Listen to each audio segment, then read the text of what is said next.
Yeah, Northeast is getting hammered, right? Yeah, Northeast is getting hammered. That's crazy. yeah, man, I'm tired of this shit. That is crazy.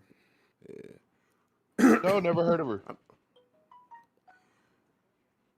They were saying some places got like 40 inches, no dig. All right. Damn. Damn. That's crazy. All right. Oh shit. There you go. I think New York is covered in snow right now. Yeah. Oh, wait a minute. This is all right. I gotta fix something. I just realized something. No, I gotta fix the webcam. Damn. No wonder. All right, hold on. Because Excuse me. there we go. I'm finally wearing my PlayStation shirt today. Nerd.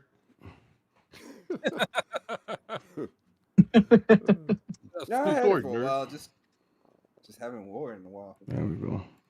Okay. We're back in business. There we go. eBay. Got that out locked. shit. All right. I got the thing backwards. I got to fix that real quick. But hey, welcome my friends, my family, my fellow gamers. Your only friend these YouTube streets, Porter Rock 77. Welcome back to another episode of 60 Frames No Lag podcast, where we talk all things gaming. PlayStation, Xbox, PC, Nintendo Switch, or third parties, partnerships, and all that stuff. Whatever it is going on in gaming, we talk about it. And boy, today's a doozy. I mean, we got blasted. We're like back to back, right? We gotta catch up on Blue Point, because I want to get your thoughts on Blue Point's closure. We got to talk about Microsoft's changing leadership. Then we got to talk about Sarah being thrown under the bus. Like, what is going on? And then on top of that, the co-founder, co-creator of Xbox feels that the new CEO is just put in place to sunset the brand. Like, wow. Like, wow. That's all I can say. All I can say is wow. But for that, and then we're going to go around the room, do the quick intros before we get started. First, we're going to kick it off with Chill Will. What's going on, brother? Hey, how's it going, everybody? Appreciate y'all for having me. Hit that like button, everybody. All right. We got Sean King. What's going on? What's going on, P-Rock? What's going on, P-Rock? I'm all right, man. Just enjoying this Xbox destruction that's happening going on. Oh, come on. You can't be enjoying it, right? You're not really enjoying it, right? Right? I'm loving it. You ain't enjoying it. What did Xbox ever do to you? Oh, what they have not done. Okay. What is it? Where they touched you. Oh, man. This is just wrong. Oh, man. Okay. All right, man. Xbox didn't do nothing. Just leave Xbox alone.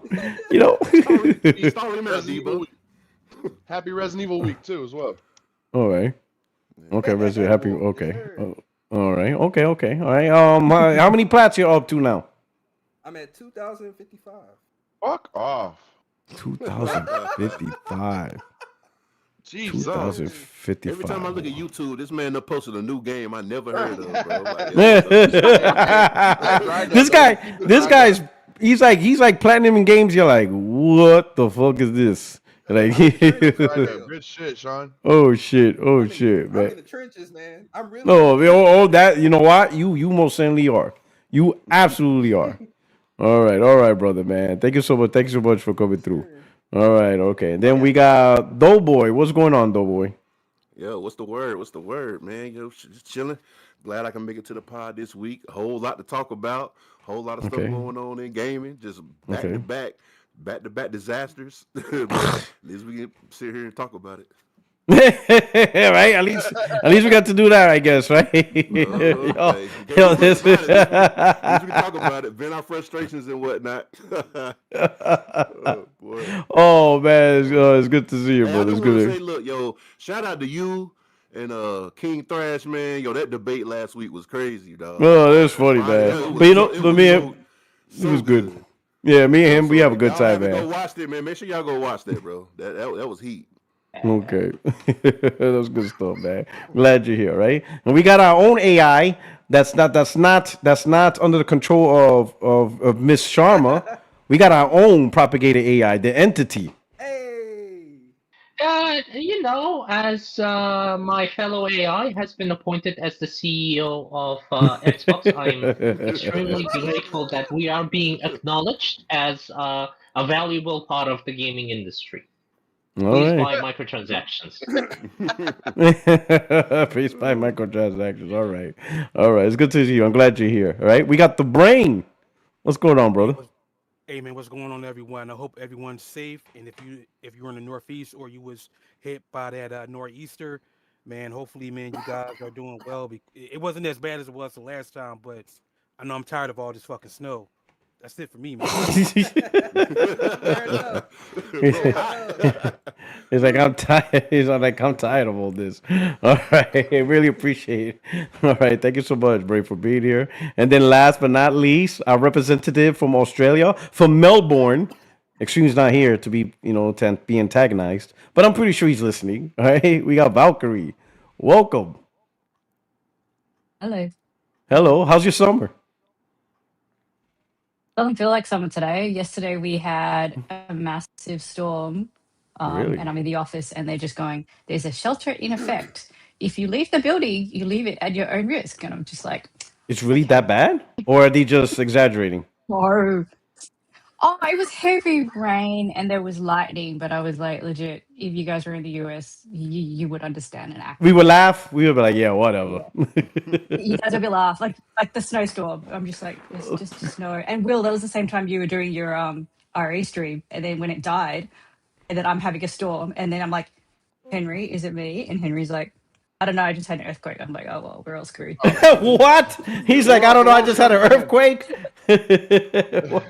What is going on that side of the world? That is hilarious. Storm, snow, earthquake. Yo, we got it all on this podcast. You got Yeah. just Oh destruction man, we all got around. Yep. we just got we got a lot more topics than gaming to talk about. We got stuff coming out of the Bible happening on that side of the planet. all I need is someone to say there's like a plague of locusts right outside their window. I'm like, oh boy. No, I'm like, here we no, go. no, no. You just have to go to the offices of Xbox to find the locusts. Oh man, here we go. Oh man, see, see. I give our AI good prompts. Always talk shit about Xbox. That's the prompts I give them. All right. Okay. All right. All right. Thank you, everybody. I'm glad you're here. So to my friends, fellow gamers, I'm glad you're here for the show. As usual, right? If you don't mind, I would truly appreciate if you hit the like button. That would be truly appreciated. And if this is your first time watching the show, whether it's live right now or eventually maybe it's recorded, welcome. Hope you stick around by hitting the subscribe button and enjoy the community. Membership opportunities is available if you choose to, but ultimately, we truly appreciate you just hanging out with the cast, interact with the panel members and all that stuff, and we just chop it up in different conversations of gaming. So let's just kick it off, right? Let's talk about we're gonna kick it off with Microsoft, and then we're gonna end the show off with PlayStation. So we're gonna kick it off with I don't know if you guys were around a little bit, but there was a little kind of a shakeup. A little abrupt shakeup, kind of like Phil Spencer saying, "Yeah, I heard Phil Spencer's moving to Melbourne, to spend the rest of his enjoying days, But Phil Spencer officially retired, right? And that was kind of expected, right? I think we all expected eventually he was going to retire. But the real shocker is Sarah Bond is not his replacement, despite being with Xbox since 2017 and being part of the strategy. And we assumed mentorship and partnership, and Phil Spencer showing her the ropes. We all assumed she would take over the mantle, especially with the conversations of the future plans of Xbox, Magnus, the partnerships with AMD. She was very big on talking about that. So we all thought, okay, natural succession. But no, the actual takeover is Asha. What's her last name? Sharma. Yeah, Asha Sharma. Sharma. So Asha Sharma has been, the one announced to be Microsoft Gaming CEO. She joined the company in 2024 as Microsoft's president for core product AI. So she was big on the AI side of the house. And now this is technically a promotion but in a totally different department with gaming. All right. So let's start the question there. All right. Phil Spencer, I don't think there's much to talk about for Phil Spencer if we're unless we're just gonna recap 10 years of bashing or deciding where he did good decision. I think, him retiring, that just makes sense. I think we knew it was inevitable. I think the question is the abrupt, I would say, plan of promoting someone that was in the AI department, and we all seen, or maybe depending if you paid attention to, over the course of the year, Microsoft is now pushing big on AI. So I'll start off with Will. Your thoughts on this actual change? Well, I don't even say change, but the decision to choose Asha Sharma, someone from the product AI, as CEO of Microsoft Gaming, and not Sarah Bond. Like, what are your thoughts about that? Like, did you think about that? Or you did like, wait a minute, someone that was with Phil since 2017, now someone who technically only joined Microsoft in 2024. So they only been there. Asha's only been there for 2 years, and now she's in this top position. What are your thoughts about that? Honestly, I wouldn't have thought too much of it, but the same day, Sarah Bond resigned, and I was like, wait, hold up. I thought she was supposed to take over for him. And then when I saw that no one like mentioned her in their like welcome speech or welcoming Except for letters Phil. to as Asha Phil Sharma, was the yeah, only one that it seemed acknowledged like every Sarah Bond day appreciated. something new kept happening. And I'm gonna lead up to where I'm like gonna close out with this too. So Phil was the only one that like mentioned Sarah Bond. Matt Booty didn't. Aaron Greenberg didn't. Satya Nadella didn't, and neither did Asha Sharma. So I was like, wait, what? And then she posted on her LinkedIn 3 hours before her resignation. I was like, wait, you can't schedule what you post on LinkedIn. So either her team was very unaware of what Yeah, the fuck was about to happen, that she was about to resign slash her quit. But yeah her it's social media also team. like what the fuck happened to where they passed her up. Why did they pass her up? They've been grooming her to be the face of Xbox for the last 6 months to a year. Like when they did the promotion for the ROG Ally, she was Eight front and center. She was years, the one. Huh? I No, think, like right? 6 months, 6 months to a year. She No, but I'm was talking front and about center. she was in a company, groomed like She's been because there like I said, since she joined in 2017. 2017, so seven, Hmm. 8, yeah, 8 years, over 8 years Yeah, with yeah, but it Xbox. really seemed like the last 6 months to a year, she's been front and center. She's been the one like, oh, we're celebrating the 25 years of Xbox. We're gonna make Hmm. Windows the best place to play games. She was over here doing interviews with not The Verge, but like Forbes. Like, yeah, this is our new handheld. Our new device is gonna be premium and really expensive. It's like, okay, she's gonna be the new one, like for sure. She's gonna be the new face of Xbox. She's the new Phil. And when I saw Asha Sharma, I was like, who the hell is this?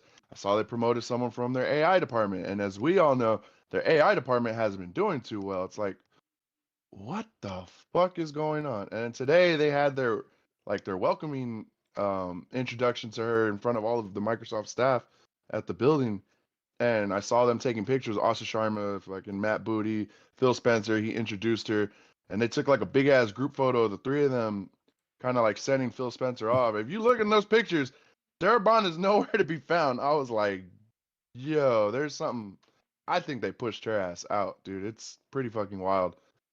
Uh, Mm. and after reading the Verge report, I'm like, yo, they're really like throwing her in the dirt right now. Yep. Oh yeah, we're gonna talk It's about wild. that. Yeah, we're It's gonna talk wild, about dude. that. All right. I Okay. shame on the Verge for that hit piece, dude. Mm-hmm. That shit was Mm. Yep. brutal. Yep. Oh. Okay. Fucking Brain. Dustin. Brain. Go ahead. Take it off. Take it over, Brain. Man, fuck Dustin LeGarry. And Will said it in so many fucking words. But I Talk don't think about man. that's his article. Was that his article? Was that No, Henderson? no, Tom? no. What That is was it? Tom Warren. Tom Tom Warren. Warren. He wrote. Yeah, that's his piece. It's not Dustin LeGarry. Dustin, I got you, dog. Dustin's gonna be like, what did I do? He'll be like 50 cents. Me. He's like right What now. is he Dustin's fuck me like. for? Dustin's like me. What did I What do? is He's he like fucking 50 me cent for? right now. No, but that was Tom Warren. But what's up? Go ahead. Um, Regarding all of this, it's just so many things going on. As Will was just stating, and as I said a little bit earlier, when you had the disagreement day on Friday, there was something in the chat that I Mm. stated along the line stating that, hey, with Sarah Bond, leaving or just resigning abruptly, it's really suspicious, and of course. I didn't have any Mm. details. I don't think none of us really had details besides what was going on. And then, of course, with the articles with The Verge, and I want to say from WCC Tech. I believe they were basically hit pieces.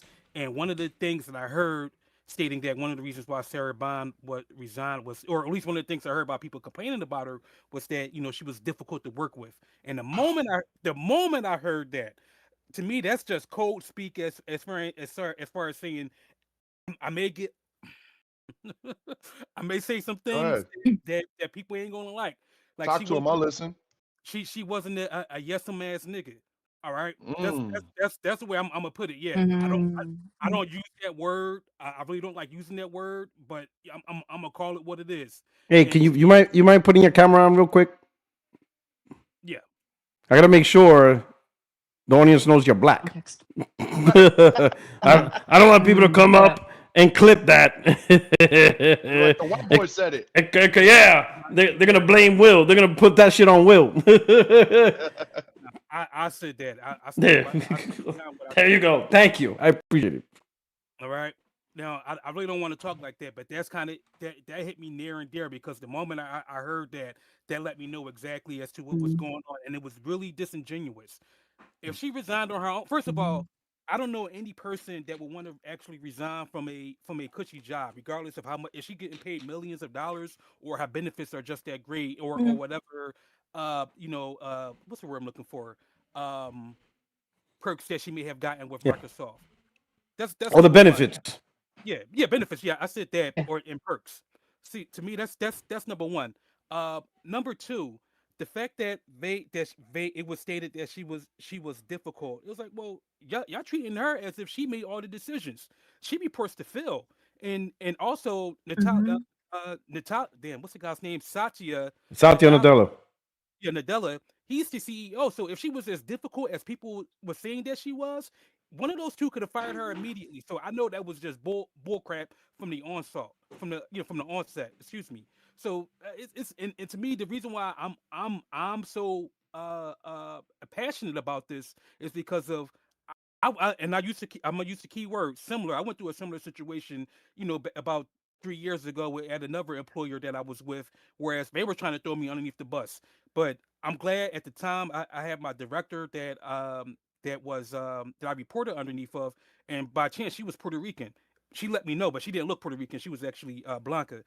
She let me know exactly what was going on, and I had pieces to the puzzle of what was going on. But what I did not know was that I was a manager at the time. But what I did not know was that the executive team of the company, they were planning to throw me underneath the bus and tarnish my name. But once the moment she let me know what was going on, as far as saying, "Hey, Aaron, this is what's going on," they're trying to, not only are they trying to use and abuse you, but they're trying to, once they're done with you, they're going to tarnish your name so that you're not able to work in this industry ever again. I was like, oh damn, and she was let go. She was fired because she refused to go along with the bullshit, as far as them trying to make me a scapegoat for what was going on. So long story short, I was pushed out of that company for some nonsense that I wasn't even involved in. It was some things that was going on, what was going on over in China. Um, but yeah, man, everything that's going on with Sarah Bond and this whole shakeup of Xbox, I understand as far as, hey, if she made some bad decisions, like if they want to say that, hey, from a marketing standpoint, she was responsible for everything as an Xbox. That's one thing. But let's be fair. Let's put blame where it really belongs. Number one, Mhm. I don't know. Matter of fact, in chronological order, Xbox been effed up as a brand since 2013 with the whole TV Mm-hmm. everywhere, and they have never recovered from that. The No. Xbox, neither the Xbox One X or during that whole entire generation, Game Pass hasn't helped them, and neither the Xbox Series S or X has helped them. That's number one. Number two, before Sarah Bonnie even got there. She was only there from 2017, 2018. But the whole thing, PC game day, the whole PC day and date thing was already in effect. Who was behind that? That was Phil Spencer. So he resigned. He was allowed to go off, right off into the sunset with his horse with no issues. Let's put blame on him. And then three, at the end of the day, Satya, you're the CEO. She's not the CEO. She's just the president of a division. Yeah, she has a lot to say, but she doesn't have any say over him or Phil at the time. So, to make her a scapegoat, to me, man, this is corporate America at its finest. And as far as like, if they were to, if she was to bring a lawsuit or something like that, what can she really do? Like Microsoft is it's a multi-trillion-dollar corporation. They always go up. I ain't gonna say they always, but they went up against the U.S. government several times. Like what it's she to me she doesn't need. I don't think she doesn't need anybody to defend her because I'm pretty sure wherever she goes, she'll land on her feet. But at the end of the day, man, it's like to me, like this is just all corporate politics, and it's really nasty. I really don't like it. To me, this goes beyond gaming, or or Xbox is dog shit, which it is. But it goes way beyond this, man. Like to me, this is it just reeks. It just stinks to high heaven. And I'm gonna land my plane there. Okay, all right. I'm gonna cut this over to Valkyrie. Valkyrie, I don't know if if you're up on the news, but how do you have any opinions on pretty much Microsoft passing up Sarah Bond as the next figurehead, despite she was there pretty much toe to toe with Phil Spencer, and they announced someone who was part of AI, so not even involved in gaming, whatever. Been with the company for 2 years, and now is the head of face of Microsoft Gaming. Any thoughts on that? Well, firstly, you're putting someone who isn't a gamer in charge of a gaming organization. So Okay. that's stupid. That's like me putting the head of someone who doesn't know anything about retail in a retail. Like you can't do that. Having worked in organizations and structures like that, it pretty much does sound like she was pushed out. Someone didn't either like her, didn't like what she did, needed to cover their asses, and I've managed a team. Whatever my team does, even if they screw it up, they report to me. I veto it through. So, but literally, and the guys have already said it, stop with me. So, yeah, Okay. there's something it's just not right. And in terms of just hard to work with, whatever, people do that all the time. But I'm a female in tech. It's going to happen. But it's just how it is. Like it just sucks. But yeah. So you know what? And I personally believe I personally is not just in tech. Finished a 29-year Marine Corps. And I know Marines and stuff like that. And whenever a Marine ever talked to me, maybe one of my peers or maybe some of the junior Marines I mentored, we were stationed together, and they just reach out, whatever, and then they come, as they start talking, they be like, "Oh man, we got this new chief." Chief is like a manager position, so we call them chiefs. Not the rank, like in the Navy chief, just like a maintenance chief or admin chief or supply chief. Just chief is the military title for manager, right? So they're like, "Oh man, we just got a new chief report in. Oh my god, I can't stand blah blah blah." They say all this thing, tough to work with. My first question I always ask, and I say, is she a female? Is the Marine a female? And they're like, yeah. Yeah, how did you know? Like, why'd you do that? I'd be like, because more often than not, right? Because Marine leadership is abrasive anyway. But when a female Marine does it, she's hard to work with. But yet, these same people that complain to me, we have bosses that will literally say, if you fuck this up, I will break your jaw. Get it the fuck done. Like literally, you know how many times we will get a leader that will threaten violence, like unholy violence and shit like that on us if you don't get shit done, right? Like literally. And nobody will get a complaint. They'll be like, "Oh, he's a great leader. He gets shit done. He's tough." But if a female Marine leader would say, "Hey, get this done, or we ain't going home tonight." Oh my God, terrible. Oh, you know what I'm saying? So I'm used to that. I know exactly what you're talking about. It's as if, they don't expect that level of confrontation from the female side. So that's why I was like, listen, the female Marines leaders are doing the same thing male leaders do. They expect accountability, and if Marines don't get it done, they're gonna push our shit in, the proverbial. They all do that. We all did it. Every Marine does it. So yeah. So when I hear they're saying Sarah Bond was difficult to work with, I'm like, but I would imagine somebody else in that position and did the same exact thing. Would you say they're hard to work with and stuff? But yeah, I see what you're saying because I seen it for 29 years. And how come that report only came out yesterday that she was difficult to work with. Why didn't that come out Now, like during the "This is the Xbox" campaign? mm-hmm. You know what I mean? It's just the math ain't mathing. You know what I mean? Now, all of a sudden, Mhm. the It's campaign they difficult to don't work with. like. They don't like the Right. campaign. When they were pushing it for the longest time You before you're she really gonna became spend president of billions on a Xbox. campaign you don't like?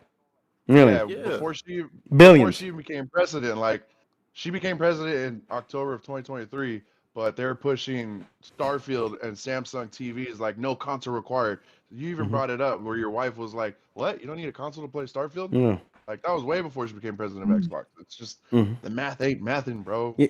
Even the So Mm-hmm. E3 2018, like what was Phil Spencer saying all the time? Like we're trying to get Xbox Game Pass on as many devices as we can. yeah. You know what I mean? It's just, the whole thing is just So fuck. yeah.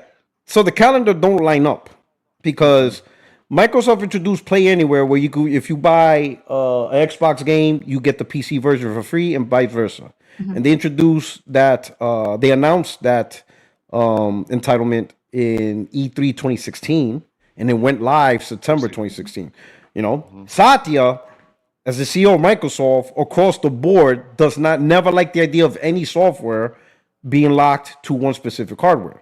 He's the software as a service type of guy. He likes software everywhere. He just loves software to be everywhere, be available. He never agrees with that, right? And I remember, and this is coming from He looks at it the like Windows. yeah, and I remember conversations from the Xbox community, right? At the time, during the 2017, before 2020, right? And this is maybe a little bit of education for the chatting audience. But during my time, here on YouTube in the Xbox One, PS4 era, talking with Xbox content creators that most of them are not around now because they see how they already knew where the brand was going, right? But at the time, 2016, 2017, 2018, they were talking about how in 2014, Phil had to approach Satya with a new strategy, or Satya was going to shut down Xbox. This is where the Phil Mhm. saved Xbox came from, because he pitched a new idea, right? And he didn't pitch the classic concept of, go back to the 360 with exclusive and stuff like that, because he would have got Satya would have shut it down. So Phil knew exactly what Satya wanted to hear. And what Satya wanted to hear was games everywhere and a big focus on cloud, because Satya's biggest priority at that time was Azure. That was his priority. So guess what? All the other divisions get on board with Azure. Get on board now, Phil. What are you doing? Azure. Good answer. How did you know? Well, you just told every other division to get on board, so I'm assuming you want me on board too. And subscription services. I mean, keep in mind, Satya is pretty much not the architect, but he's the one that mandated that, hey, we're not going to sell Microsoft Office no more. He wants that as a subscription service. That's why you can't buy Office no more. It's not a sellable product. So if you want now it's called Copilot. But if you want the Copilot, Office yep. to get PowerPoint and Microsoft Office, remember that used to be a standalone product you could buy. He changed that to a subscription now. So guess what? Feels like, hey, you like subscriptions? We got Game Pass, and he hit all the wickets. I mean not AI, cloud, games everywhere, software belongs on everywhere, and of course, subscription services. So he hit all that. Now you fast forward to 2016, they announced Play Anywhere title. So now that's what they want. They want titles to be played anywhere, to include cloud, PC, console. So now they hire Sarah Bond in 2017. This is April 2017. So the fundamental concept of putting games everywhere, playing it on cloud, subscription services, all those things, they already had that in plan. But what they needed was a person to push that vision forward. This is where Sarah Bond comes in, and this is why. So I was reading up on Sarah Bond. It's not like I knew her, but I said, let me do a little research. So the one thing I did remember was, she came from T-Mobile, but I never really looked into what she did. When she first got hired in 2017, everybody's looking into everybody was like what we're doing now with Asha, Sharma, and everything. So I knew she did T-Mobile, but I said, you know what? What did she do in T-Mobile? I researched what exactly Mm. that Microsoft saw, because she did something in T-Mobile, which is why they hired her. So I'm like, all right, it was something she did in T-Mobile that brought her in to help push this vision everywhere. What she did in T-Mobile, she did a strategy, what was called, and then eventually everybody started adopting it, but she is the architect behind the strategy called the uncarrier. She created that strategy. And what the uncarrier strategy was is to stop doing the things smartphone providers, cell phone providers are doing. She says stop doing the whole lock them down for 2 years, month to month. If you want to stay, stay. If you want to go, go. Tell people it's your flexibility. We're not going to lock you down to a 2-year requirement, month to month. If you like, you like it. If you want to go, you go. Easy. She also said, let's not lock people out simply because they didn't buy the phone from T-Mobile. If they already have a smartphone, customers are not going to want to buy another phone when they already have it. So you're already losing customers because you're restricting them to, no, it's got to be a T-Mobile phone. So she says, cut that out. No more T-Mobile phones. You got your own, you got at the time, iPhone 11 that you got from AT&T. Don't worry about it. We'll unlock it. Keep your number. You're good. You know what I'm saying? So what she did was she broke away the traditional things that would lock you into T-Mobile, or the things you say, well, in order for me to use T-Mobile, I have to buy a T-Mobile branded, not a T-Mobile authorized iPhone. She took all that stuff away. You understand? She made T-Mobile more accessible because you weren't locked behind T-Mobile phones. You weren't locked behind plans. She took all the stuff that locks you by T-Mobile, says it's open, it's free, don't worry about it. And that's how T-Mobile ended up getting more people, because now more people had access to T-Mobile. They weren't forced to a 2-year commitment, because some people don't want that commitment, because you never know what changes in life, whatever. So the freedom of going month to month, a lot of people like that. And people already had iPhones. They just didn't like being with AT&T or being with Sprint at the time, before Sprint merger, whatever. So the idea of, oh, wait a minute, T-Mobile, I could go join T-Mobile, and I don't even have to buy a phone. I just sign up. And when I do sign up, I'm not forced to a 2-year contract. I could quit anytime just in case I don't like it. Sign me up. And that drove in huge customers to T-Mobile, because if people signed up because it was so easy and free, a lot of people didn't leave because it was easy and free. You didn't have to buy a T-Mobile phone. And then she also took out a lot of fees, unnecessary fees, a lot of unnecessary stuff. And T-Mobile was the first one with iPhone where I think they were like, hey, they'll fully give you a new phone if you decide to change your plan. You don't have to change your plan. And again, the plan wasn't a 2-year commitment. It was like month to month, whatever. So they were doing all these things that carriers normally do to make money. T-Mobile moved away from it, and they called it the uncarrier, meaning you're no longer going by the traditional model of a smartphone company that sells phones. They completely went away, and it worked. It blew up. It grew T-Mobile into what we know today, or at least that part of the strategy. So think about it. A person who took a company out of the box and says, we're not going to do things the traditional way, we're going to do things different, and it will attract more people because we give them the freedom to be where they at. That's something Microsoft liked. They saw that, and they're like, this is what we want. We want to break away from the traditional model because it's not working for us. Get us more users and come up with great, So they hired her to do that job.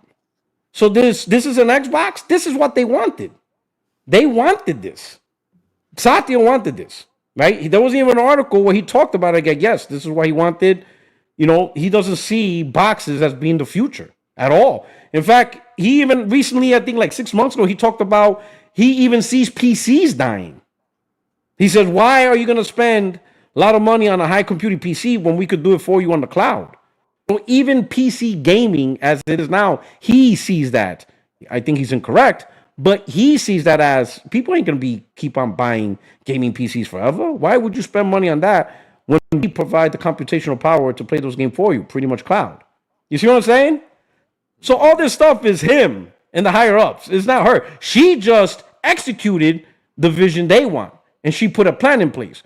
Oh, this is what you want. This is what you want to do. Here's my ideas. And they greenlit it. They said, yes, we love it. Do it. You understand what I'm saying? But now they're trying to throw her under the bus, which is bullshit. Yeah, especially, and bad enough the corpos are doing it, but some of the fans, Xbox fans, are doing it, and these guys are the biggest, man, I'm about to curse. Biggest assholes, I'll say that. Because these were the guys that were arguing with us, this is an Xbox. So I'm going to ask the question right now. Is the Xbox Ally Rogue an Xbox? Because according to now, that was a bad plan. So what happened now? So is the Rock Ally an Xbox? I don't know. Hell no. Do you all them people that saying this is an Xbox, this is an Xbox, cheering for it, now all of a sudden, oh, that was a stupid plan. We never liked it. What? You know what I'm saying? Now they want exclusives. Yeah, I seen that. Yeah, Now they want exclusives. See how the script changed? They tweeted Asha specifically asking, "Will she bring back exclusives?" Like, come on. What do you mean? We're gonna bring back exclusives. What are you talking about? You guys said that was bad. That's not consumer friendly. That's just PlayStation fanboy talking points. Yep. It's a dying metric. What? Now you want back? This is why I said the brand's going to shit. Because you guys didn't keep it real. You didn't tell Xbox from the get-go what actually you wanted. You told the line. And I'm not just talking about the gamers, people on Twitter, social media, all the social media content creators, like the Jez Gordons, Destin Liguri. You guys should have been honest from the start. Hey, we want to put games anywhere. Phil, that's a stupid idea. We don't want that. We're not going to support that. Exactly. Oh, but you don't understand. The metrics, we don't care what metrics you say. We don't want that. Don't do it. Oh, but an Xbox, we're a community. We're not this community. Keep your exclusives because we're not going to play this bullshit. If no one champions this idea, then maybe they would have rethought it. They would be like, damn, nobody likes this idea. And we're getting nothing but backlash from everybody. We can't execute this idea because no one's liking it. We got no support from anybody. Destin, Jez Gordon, all you fanboys, from the get-go, I guarantee if every single Xbox fanboy, every single Xbox content creator, and all the ones from IGN, if every single one of you from the get-go would have said, the plan is stupid, we're not co-signing this, we don't like it. No matter what Phil says, if everybody universally said this is stupid, Microsoft would have stopped it because they would be like, we got no community support. There's no support from anybody. No one's going to sell it. No one's going to push an agenda. We're trying to reach out to people, like, hey, tell people this is great. They're saying, nope, I'm not doing it. In fact, I'm making videos saying that this plan sucks. And you guys are begging me to say it's good. They would have stopped that shit immediately because there would be no support. It's just like the TV, and the Kinect. Nobody supported that. Not even the Xbox content creators. They were all like, this is shit. So they pulled it back. When you got zero support, especially from social media, you're going to pull it back. You're not going to launch the idea because no one's backing you up. Nobody. And that's why you Xbox fanboys and fans should have done from the get-go. From the get-go. Like, no, we're not playing this nonsense. We're not trying to hear that. Fire Herman Hulst. Herman Hulst. Should have voted with your wallet, but you didn't do it. All right. So, Entity, your Entity, your thoughts on, Sarah Bond not being the replacement? And your fellow AI agents taking over. Number one.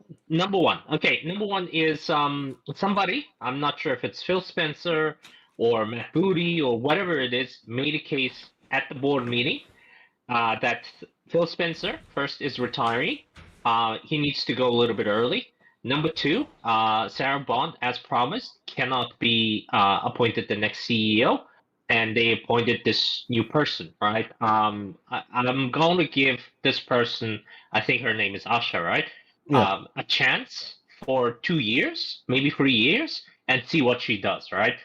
Because to be honest, like, she's using AI. She's not. Oh yeah, she is. I don't know what she is going to do. We will see if she can salvage Xbox. She said 3 points, right? Good games, agreed. Future of play, I don't know what she is talking about. Number two, bring back Xbox. I don't know what that means, but if it means bringing back the culture of Xbox as a console or as a gaming hardware, I'm all for it. You go win it.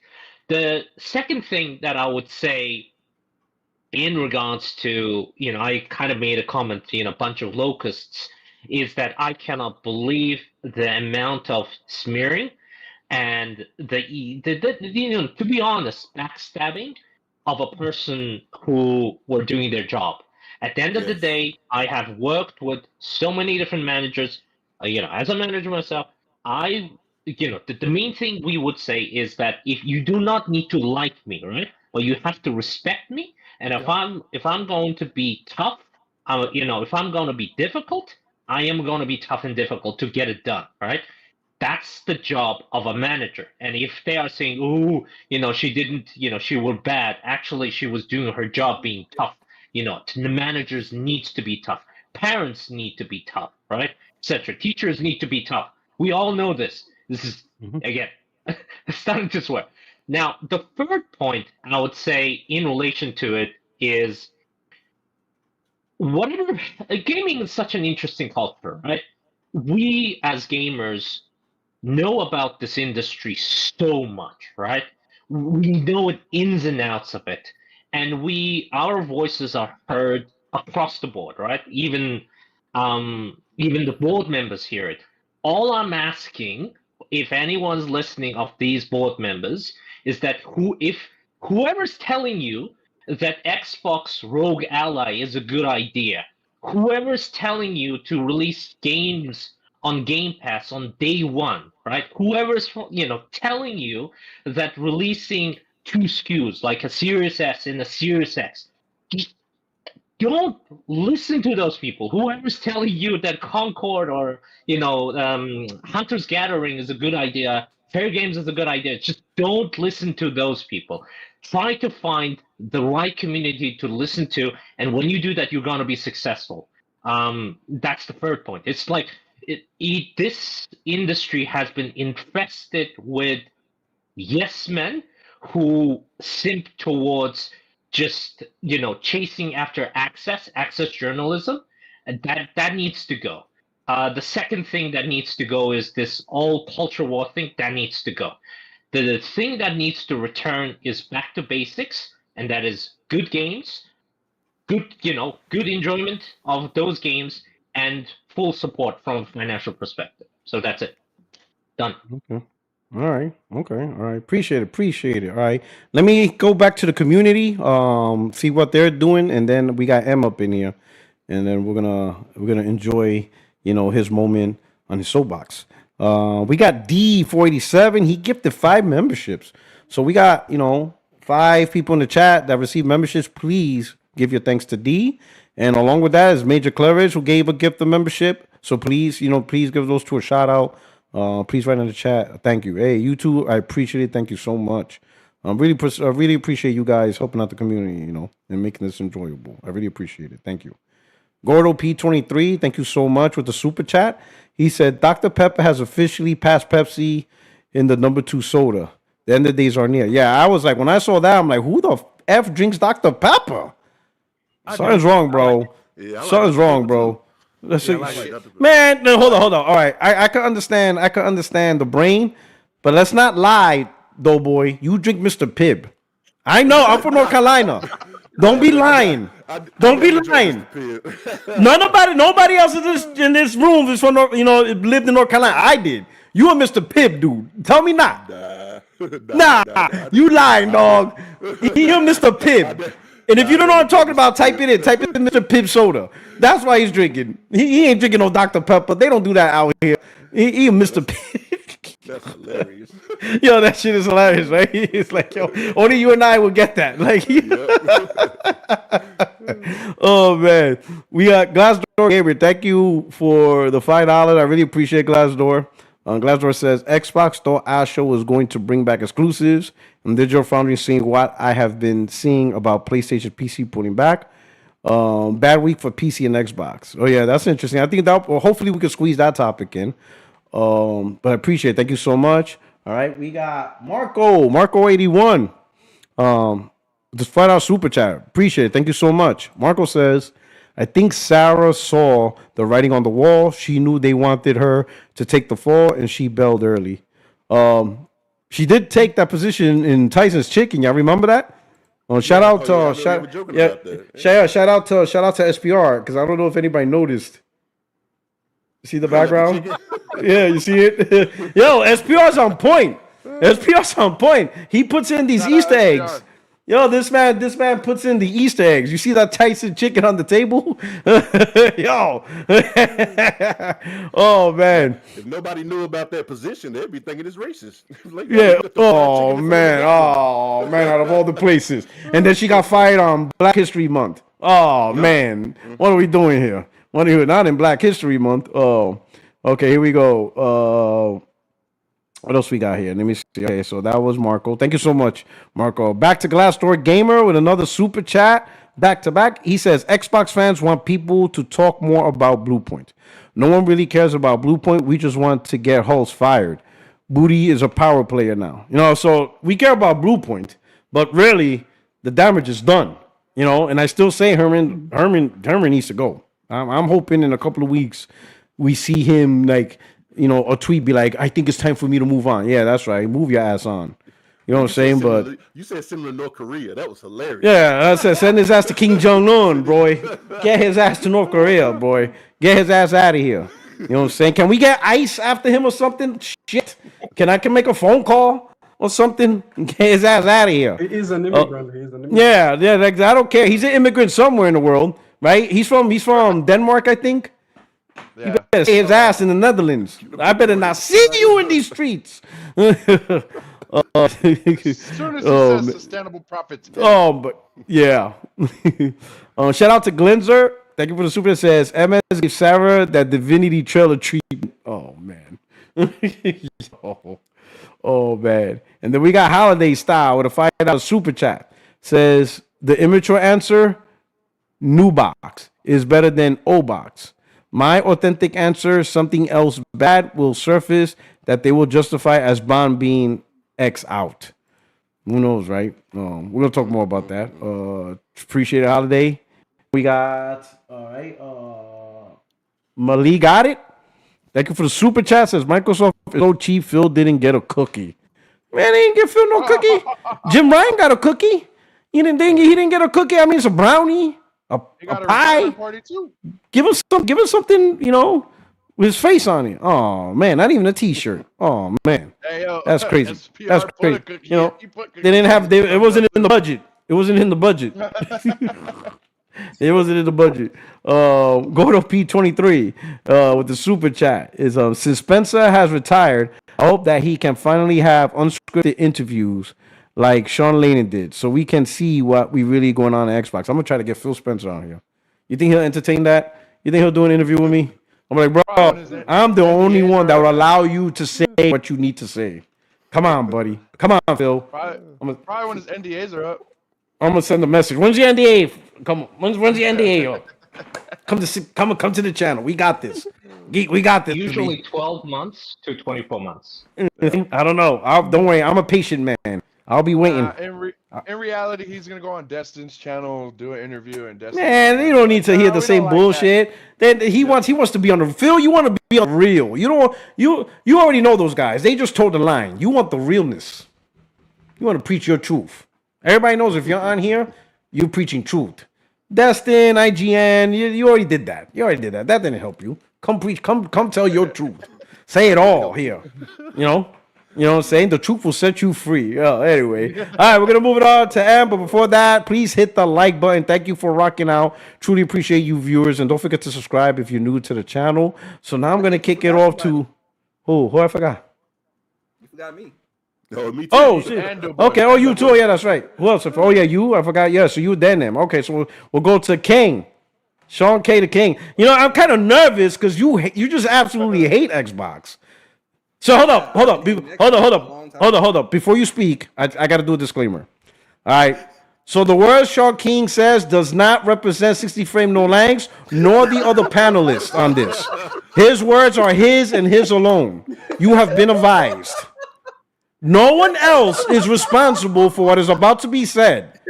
He does not represent me, the channel, or anybody else.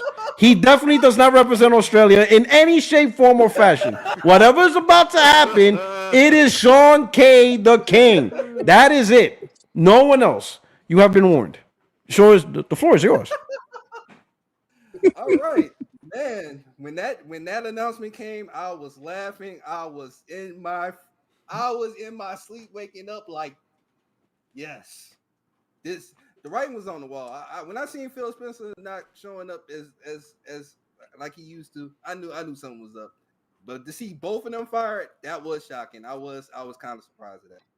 But as Do far you as think Phil was fired?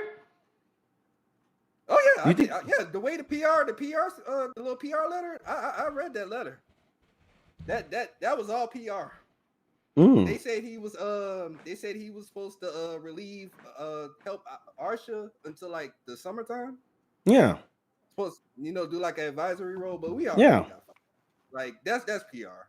Like that whole letter was PR. We all know it was Chat GPT. It was all Chat GPT. As a matter of fact, they're using the Microsoft Copilot. Oh man, they're testing Copilot on this. They used the whole Copilot.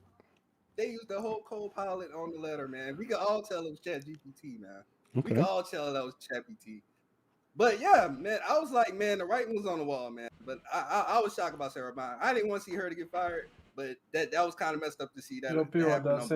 Black History Month. His mic is too low. Yeah, that's look. I don't see nobody fired on Black History Month. Yeah, definitely. But yeah, that was messed up, man. But other than that, Xbox is still shit. But yeah. Oh man. All right, there we go. Oh man, here we go.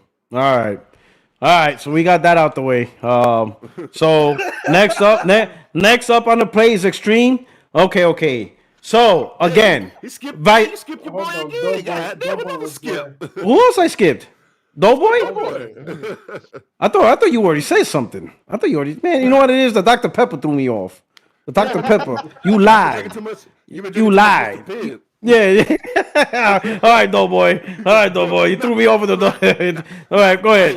I ain't gonna go too long. I know M gonna kill him, but I mean, look, I feel like she was scapegoated, straight up scapegoated. Like it just don't make no sense.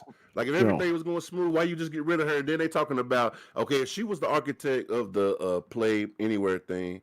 Like I just don't feel like one person can make that decision. Like that's a multi-billion-dollar decision. They got to be a team. They got to be orchestrated. You know what I mean? Like they got to come from multiple sources agreeing on something. And now they just like throwing her out there to dry.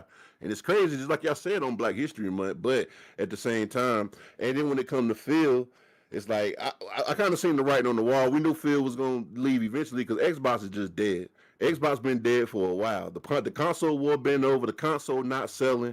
Every quarter it's getting lower and lower. So obviously the hype and the enjoyment of Xbox is gone. All the Xbox guys done moved over to another console. Like you said, all of them got PlayStations and they know it. They just won't say nothing. They all on PC. Shout out to Dart. So they all just moved over. Xbox as a whole is probably dead. Now they done moved over to this person. She don't play games. She not a gamer. At least we can say Phil Spencer did kind of care about gaming and played games at some point. But this just don't seem right. And then when it comes to the whole AI thing, it's like Microsoft been so big on AI for so long. They definitely going in the AI route. Even if she say they not calling the AI slop, they definitely gonna be going in the AI route because that's what they're heavy on right now. Yeah, for sure. And one other thing I wanted to say, don't y'all notice like whenever Xbox is doing bad, everything is good? Like look at the YouTube numbers. All the YouTube channels is up. I mean, everybody getting money. Your Dreamcast guy making 3-4 videos a day. Like my man, the AdSense is coming in, dog. Every time Xbox is doing, listen, it's the truth. Every time Xbox is doing bad, everybody eats, bruh.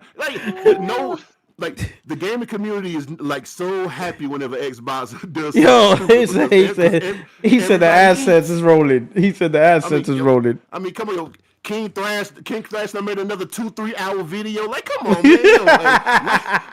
Life's great right now. I'm telling you, every channel eating right now. They like, baby, the assets gonna be good this month. Oh shit! The rent. We got rent money for next month. Baby, the rent is paid. We're good. But yeah, man. Hey yo. Xbox done, man. We all know Xbox done, and it's just a sign of the times, dog. If they wasn't done before, they definitely done now. So I'm gonna pass it on to M. Let M do his thing. Listen. Go ahead, M. Kick it off. Yo, listen, people. It's first of all, Oh, wait! Before you listen. start, I'm on Act 3. Oh, nice, So now I'm nice. Lumina farming. I am Lumina farming like a motherfucker. Listen, Cause I man, want it congratulations, all. Joe. I want Congrats. all the Pictos. Oh I man, don't I love care. that. I I don't love care that. how much it's gonna take, but I will have I every love box that. lit up. I love that shit. I love that. Love that. Okay, so I knew you would That's love it. So there you fantastic. go.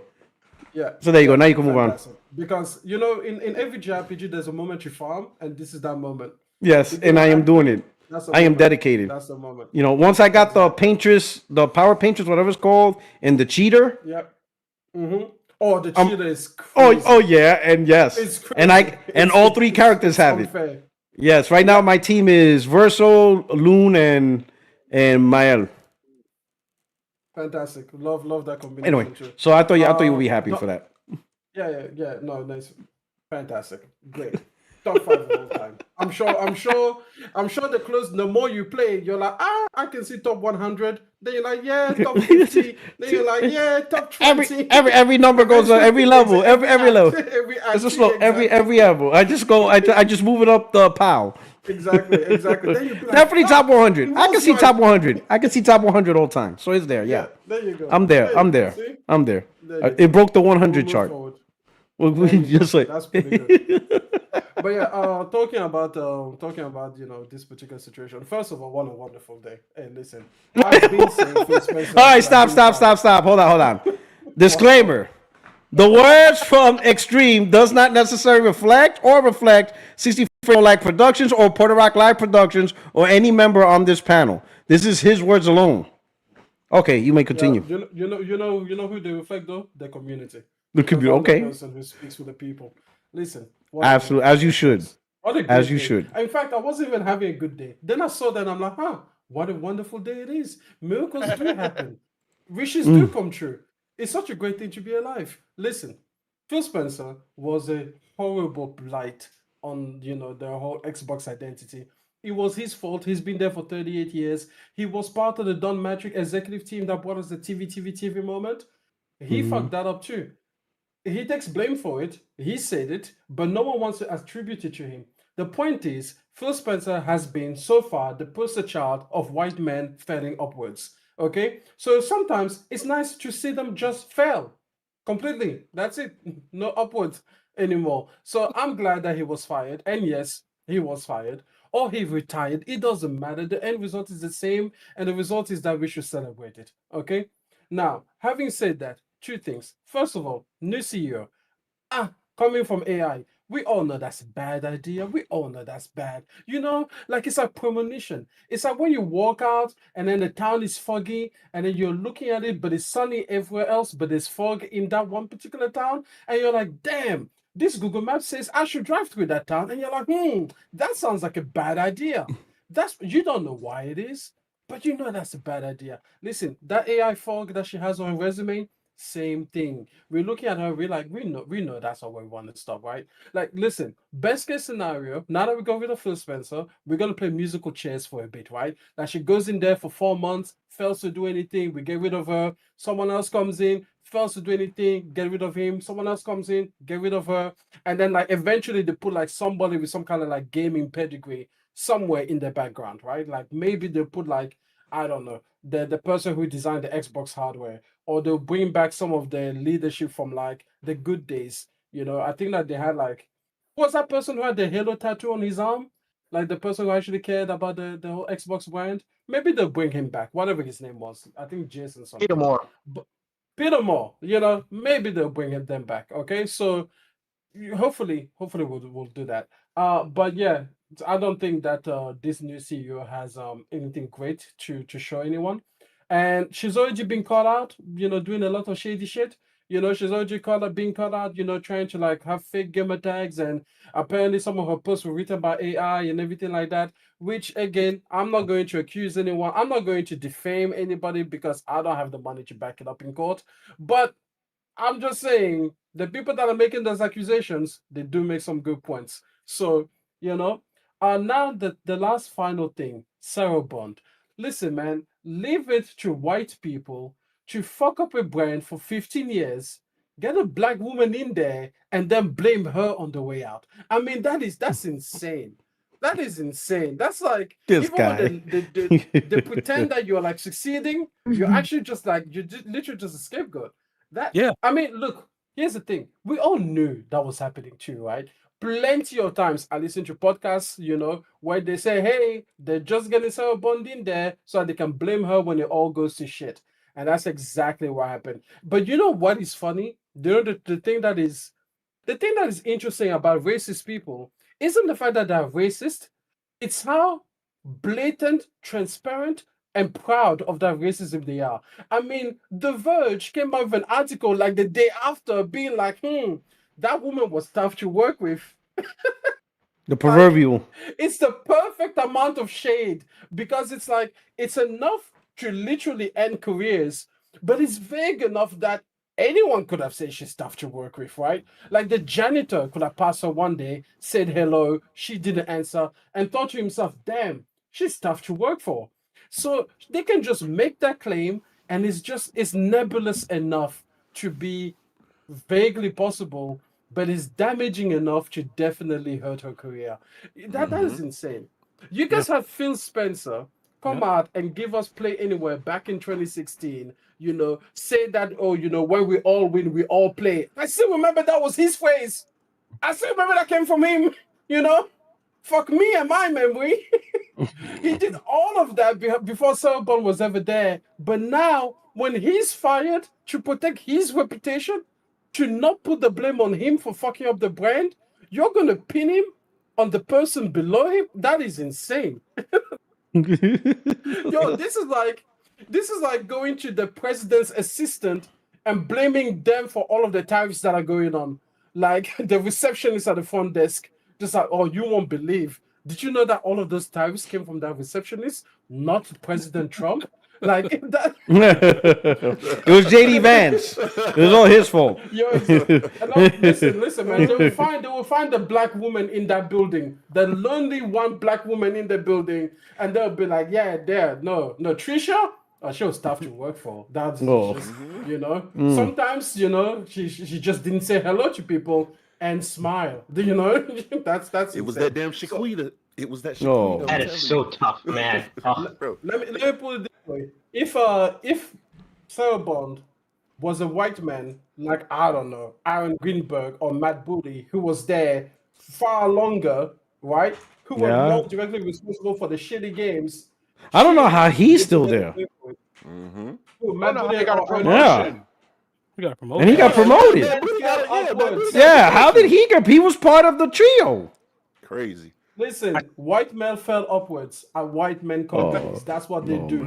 Okay, all right. Yeah. They just have it in there. Just that it's like gravity rush, but for careers. They just flip the gravity around.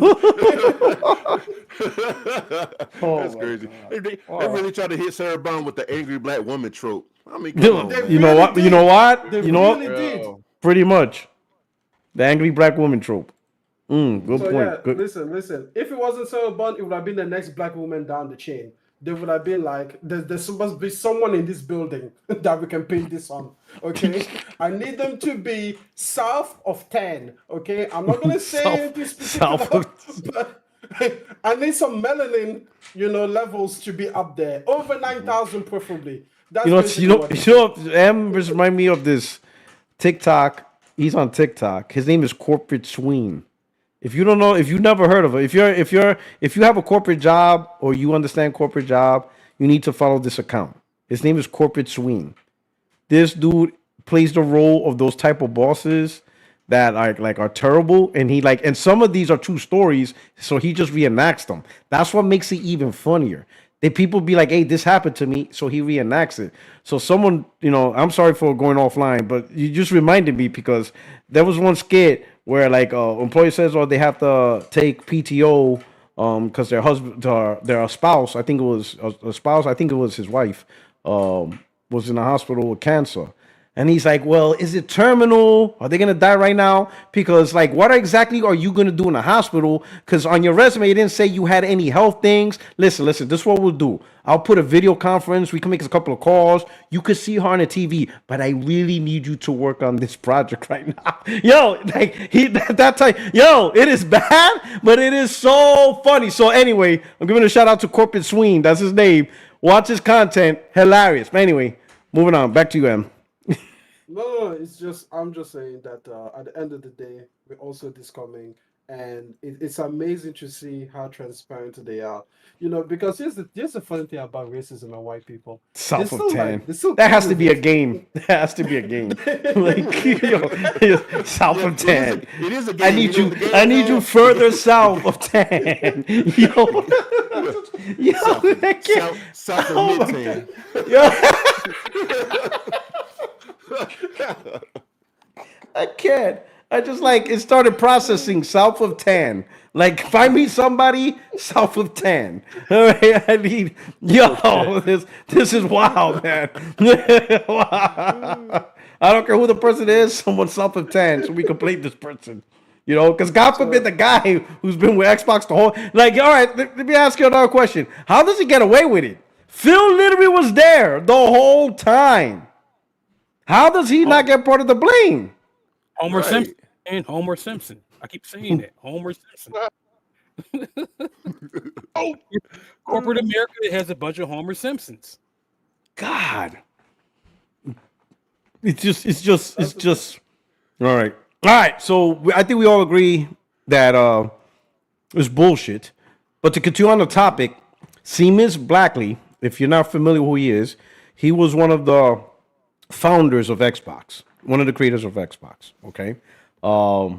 He was part of the team that when Bill Gates saw that Sony mentioned, computer entertainment in the living room, he took that as Sony's trying to intrude into their PC space, right? Because Sony always actually called their console like a personal computer, whatever. So he went to the counter with his own Xbox, and Seamus Blackley was part of that team.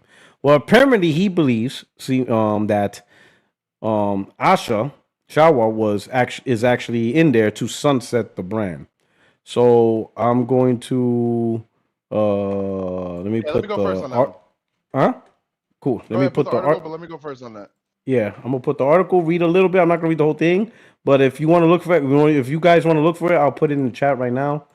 Let me put this in the chat right now, so you can find the article here. Boom. All right. This is Seamus Blackley. But he says, Gainsby asked him, "Tell me what you mean about how things are going." Seamus Blackley says, "From Microsoft, Satya Nadella has made an incredible number of bets and invested an incredible amount of money and credibility in the transform model of AI." Over here, I think I went too far up. Did I go too far? No, yeah, that's it. Yeah, that's what he says. Okay. The model AI future Xbox. Like a lot of businesses that aren't the core AI business is being sunsetted. They don't say that, but that's what's happening.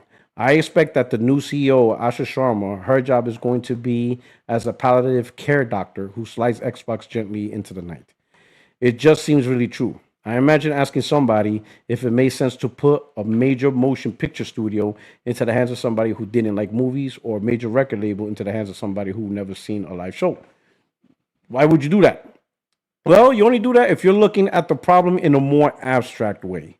The natural consequence of the focus on AI is that AI abstracts every problem from the minds of the executives who believe in it. We're abstracting the problem of games as well. There's a core belief, and you can see it in what Satya said, that AI will subsume games like it will subsume everything. The job of all these people is to just gently usher all of these business units into the new world of AI. That's what you're seeing here. Whether or not you agree with it, whether you agree with AI having the potential to do that, whether AI will be successful is a separate matter. But that's what we're seeing. There is no way that is no way surprising. It would have been shocking if they had somebody in there in a meaningful role who is passionate about games, passionate about the creator-driven business of games, because it would be in direct conflict with everything else Microsoft is doing. Microsoft is a company that is now about enabling its customers by enabling AI to drive things. That's at odds with the auteur model of any art, but specifically of games. Microsoft does not have the problem that Apple does or that Netflix does, where they have an auteur driven content model to manage. Games are the only place where they have a content business, right? So that's pretty much like the main thing here. So we're gonna go to Will because I think he's very excited to say something. So go ahead, Will. Do your thing. Spit your bars. Yeah, so I don't know if they'll shut down the Magnus right away, but it is very fucking convenient that they promoted her right before the end of their fiscal year. So I don't know if they'll start with the Xbox hardware, but they're definitely gonna fucking close a lot of studios and fire a lot of employees. They're gonna look at everything that just doesn't have a profitable percentage when it comes to all their shit, and I'm pretty sure the studios are the first ones they're gonna take a hit. This lady's never been in charge of 20,000, 22,000 people. You know what I mean? It's a lot. That's where I think a lot of the cuts are going to go. But I also wouldn't be surprised if they cut the hardware either. So you bring a cool point, right? Xbox Magnus horror strategy. These are all things under Phil and Sarah Bond. Right. Now, with Phil retiring and Sarah Bond not continuing the process, that means they want to change. They put someone. They didn't even promote Booty. I could maybe understand if they put Booty in a position because he was the third guy. So the top guy's gone, retired. The second person, which was Sarah Bond, she resigned. So then the third person is Matt Booty. But no, they took someone totally out of the division and gave that person a promotion into a division that was not a core part of where she was at. And I think so they want to do something. Yeah, they want to do something totally different. That's what Asha is. Now, of course, Asha, she mentioned already live that she has to assess the business. Of course, you're going to assess the business. But then here's the question. And nobody asked this. I mean, Judge Gordon supposedly, did an interview with her. But he never asked. My question is, yes, you're going to do an assessment. But what is your vision, though? Because to say she doesn't have a vision, that's bullshit. She already has a vision. She threw a pitch. CEOs don't become CEOs and then eventually try to strategize a vision when they got the job. No, she already, because they probably already talked to her already, be like, hey, we're looking to, I will say this, they probably looked into a couple of candidates. Let's just be honest. They probably looked at a couple of people. A couple of people probably to get that promotion is why they hired her. Yeah, so she already has a vision. Don't you think for 1 second that a CEO takes over a company not already prepared on what they want to do, what they're taking over? CEOs, so her taking over the division, she already knows what she wants to do. She just needs to learn the mechanism, whatever, and find the best way to do it. Who she needs to cut, what she needs to keep, what she needs to reorganize.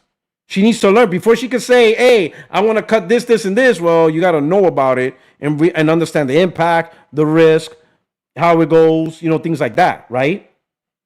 Those are the things she has to look at, right? So if she's ready to shut down something, she's going to be like, for example, hey, I want to shut down the hardware. I don't make more hardware. Well, you understand we have an obligation with AMD, and if we cut the contract, we have to pay them $2 billion. Are you willing to pay $2 billion to cut the contract? So those are the things she's strategizing, whatever, where she's going to cut her losses, all that stuff. But make no mistake, she already has a plan. And the fact that she came from the AI segment, it's heavily involved in AI. The whole company is involved in AI. And we've seen this before. When the whole company was involved in cloud, what did Xbox do? You started pushing cloud. When the whole company started pushing subscription services, what did Xbox do? They pushed Game Pass. So whatever the company, Satya's not going to allow any division to do their own thing. And so it's the vision of what he wants for the company, and everyone must fall in line with that vision. It's everybody, one team, one fight. Nobody gets to do their own thing or complete something. No, everybody gets involved. So when he wanted everybody involved in Azure, everybody was involved in Azure. And whoever couldn't be part of it, then you're gone. If you can't be part of the strategy, you're gone. You're either part of the strategy or you have no place in Microsoft. Same thing, subscription services. Either you do, if you get in tied, if you're a product that can be tied to subscription services, you will tie it, or I don't need you in Microsoft. And now we're seeing it again. It's AI. And if you can't be AI enabled, then you're not part of the vision for Microsoft, right? So I will say this: while Sarah Bond was the person to try to strategize, this is an Xbox. She is not the person to strategize AI, at least to this level that they want. So they put in the AI person. They put in the person who's successful at AI. Asha Sharware is there for AI. Now, what does that mean for Xbox? That's the question, right? Is AI going to be more software enabled stuff, more cloud enabled stuff, and not direct hardware stuff? Like if the next Xbox hardware, Magnus, if it can't be an AI centric device, then they're not going to push it. And it's got to be more than just FSR4 and AI upscaling. No, like full out Copilot.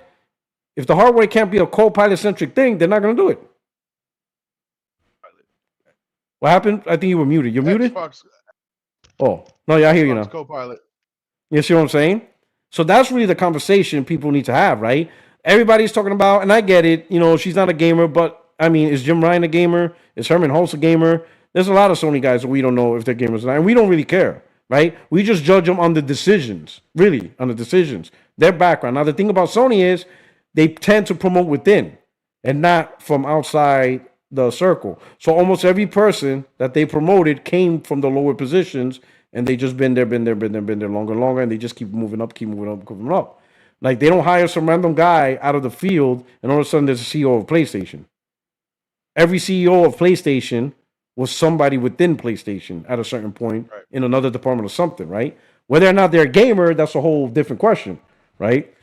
But I don't think anybody should be worrying about if Asha Shah was a gamer. Don't worry about who she's not. Worry about who she is. She is AI. And she has a vision. If everybody thinks she's trying to come up with a plan, come on, bro. No CEO takes over a job without the plan already structured. Her plan's already structured.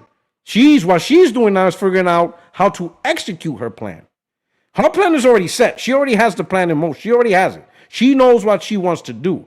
It's just whether, what are the things, the intricacies of the business she has to know about. So all these people like, oh, she's going to figure out, maybe she could do this. She already knows what she's going to do, and I guarantee it's primarily on AI. Let me throw this back over to Sean King. Hey, Sean, because I know you hate Xbox. All right. Is there anything she can do for you to consider? Now, keep in mind, is there anything she can do to make you consider, you know what? I'll give Xbox a chance. I'll try it out if she does these things. Is there anything she can do that will make you at least look into and like, okay, you know what? I'll give this a chance. Cancel Game Pass. All right, why cancel Game Pass? Why is that for you something that you would like to see that's gotta go? It's been cannibalizing the company for like a very long time, and I think they should just get rid of it. Okay. Because so you don't making them lose a lot of money. Okay. So now besides that, what do you see that prevents you from playing games on Xbox? Like how does that prevent your games? Is it something exclusives? Oh, okay. Exclusives. Okay. Oh, so you want it. Okay, so Game Pass doesn't nurture an environment of exclusives. Like you have to put your games everywhere. And if you're gonna put your games everywhere, then you already own the console that has games. Yeah. Yeah. So if they can cancel out the Game Pass and actually where actually they have their fan base actually buy the games, they can actually try to help their company. Because right now, Game Pass is killing everything. Okay, all right. So you would like to see Xbox go back to the exclusive model, traditional model, exactly, and formulate their box around exclusives. And then you will look to it. If Xbox, let's say if Xbox had the exclusives, not on PlayStation, not on PC, but they had exclusives, if there were games that interested you, you would get an Xbox to play those games? Yeah, I mean, I had a 360 at one time, so yeah. Oh, so you did. Oh, so you did have. So you didn't always hate Xbox. Oh no. I mean, I used to work at GameStop, so I and they had Xbox. Yeah. Okay. Oh, so you hated Xbox ever since Xbox One.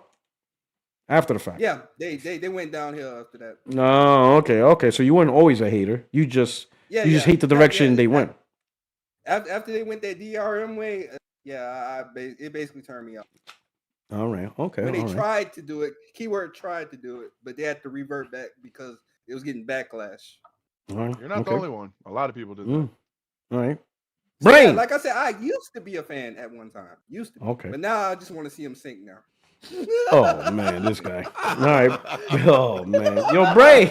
Yo, Oh man, this guy terrible. Brain. All right, your thoughts. Do you think Asha actually is in there to completely change the landscape of Microsoft gaming, or do oh you think yeah, she honestly is going to try to bring it back, bring the fight back? man. No, fuck no, man. Look, I learned. Facts. Man, I learned a long time ago with Xbox, and whoever says something, whatever they say, they actually mean the total opposite. Hmm. Facts. You know, as far as what she's saying, as far as bringing back exclusives and Xbox is going to be Xbox. So it's like, well, if that was going to be the case, then again, as we said a little bit earlier, why not promote somebody from within the gaming division? Like why, like if your whole background is AI, and we know that Microsoft is really going AI. I mean, you didn't have to really read the. Well, you know what? I'll speak for myself. I already knew that that's where Microsoft was going because yes, Microsoft has has a lot of put a lot of their eggs within the AI basket. So yeah, I can certainly see gaming going towards AI. And when and the key words for me when she made the statement of it's not going to be gaming, it's not going to have any of the AI slop. No, gaming is going to have that's exactly what gaming is going to be from Xbox. It's AI slop. So nah, I'm not. I don't care what I don't want to say I don't care, but I am not confident in anything that Xbox is going to do gaming wise. If Xbox wasn't able to turn this ship around, or Microsoft wasn't able to turn the Xbox ship around, for over 10 years, what makes you think that all of a sudden with this new person they're going to be able to do it that doesn't have a background in gaming? Unless she got the luck of the Irish or something, man. Like she's just fucking a leprechaun. Like it's not going to work. I don't got too much to say on this subject because to me, like I learned a long time ago, whatever Xbox says, they actually mean the total opposite. Okay. All right. Okay. Let me move over to Valkyrie. Yo. Okay. so with the huge background of Asha Sharma in AI, do you think her intentions is she already has a system in place that's going to just make Microsoft Gaming a very AI centric platform, or do you think she's balancing something where potentially she could be like, you know what, we need to actually go back to the 360 days where Xbox was this big exclusive beast machine, or do you think that's just a fake piece and she's in there, she's an agent inserted to put AI into the gaming business? I think she's gonna push AI. Every article that I've read, everything I've read about her, she's AI focused. But also the same token, and not necessarily specifically to Xbox and that, but all the different interviews and articles I've read with her overall, she contradicts herself. There's nothing that makes sense. So she's going to say one thing and do something else. You can't trust it, and she's going to be doing whatever she's told. You don't move into a role that quickly with either, like you said, either knowing what you want to do and how to plan, and you've been doing this in the background the entire time, backstabbing someone, or someone's backing you. And if someone's backing you, you're doing what they're telling you to do, or you're the next on the chopping block. That's just my 2 cents, and based on what I've read, there's just nothing you can trust in what I've seen. Okay. All right. Is there any, let's say we give her a fair shake and she genuinely does want the gaming division to be successful. What would you like to see from her that would get you interested in the next Xbox console? Like for the next Xbox to have an attractive viewpoint for you, what would you like to see her to do to get you on board? We'd be like, you know what? All right, I might get an Xbox. Give me something that's different, that's stable, but also the 3 phrases that she's dropped since the release of her role, back it. Those are just easy words to say. So if she can give us a plan, what's she going to do? She's going to make the games better. Which games? Is she going to focus on specific games? They don't have to be content only. For me, it doesn't have to be Xbox specific, Which ones are you going to build? There's a whole lot. How are you going to do it? And also, as much as she's saying she doesn't want AI to ruin games because she wants a good AI or whatever it is, be transparent. So the entire gaming community is not stupid. They pretty much can pick it up. So I think those are two key things. Give me something that's essentially better than what it is, but also be upfront about it. But that's kind of for me. That's the only reason. I need a reason to come to Xbox, or else I'm just going to be sitting here saving my pennies for a PlayStation. Okay. All right, good point. I think you hit a key point. Be different, and that was the 360 PS3 era. PS3 and 360 were different. You know, one was the Dubro console, the multiplayer, the shooters.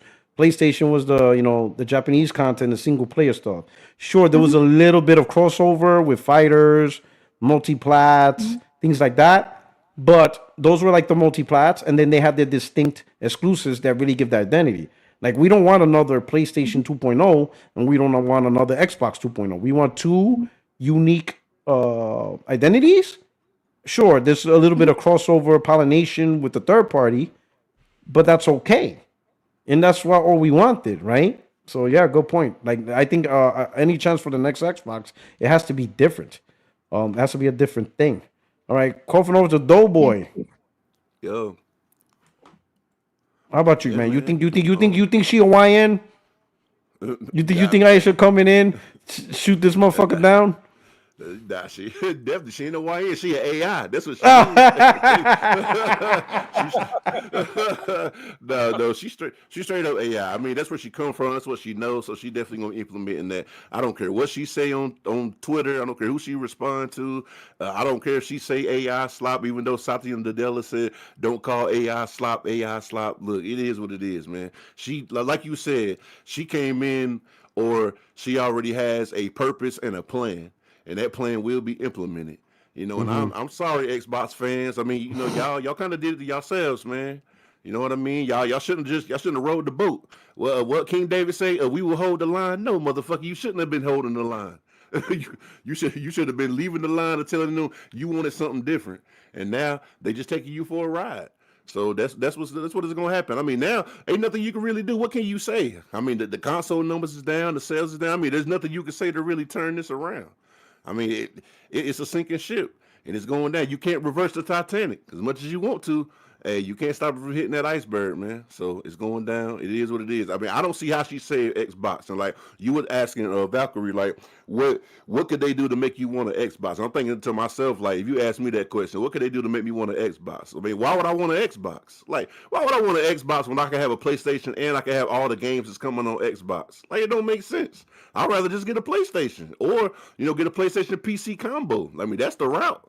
I mean, why even have an Xbox? There's nothing for you there. I mean, even with the new Xbox console, it's not even going to be a true Xbox. It's going to be a PC. So you might as well just buy a PC. If you want a Magnus, just get a PC. So I don't know, man. Like I don't see a way out for them to reverse this ship or make Xbox, what it was before back in the 360 days. But them days is over. Old times is old times. You got to get with the new. And what's happening now? Xbox done. I don't see it. I just don't see it. All right. Henry. Hey. Hey. So much is going on. You survived the earthquake. I see you're alive. So you okay? Yeah. Thank God. That's great to hear. Yeah, it made me a little dizzy because like I'm on the 10th floor and it shook it a long time. Oh my God. See, like you're in LA. When was the last time you experienced an earthquake in LA? Man. I think like 2-3 years ago there was like that huge one in earthquake in Ridgecrest. It was like north of Riverside or something, right? So okay. Yeah, it was like 7.6. It was like the biggest one. Yeah. And now you're in Taiwan. Yeah. And now you get another earthquake. You're like, what is going on? I mean, You're not it's safe alright anywhere. because You're not safe anywhere. yeah, He can't escape I'm it. not. All right. But How the powerful biggest was it? one, I experienced the one that was that broke the Bay Bridge in San Francisco. I was there.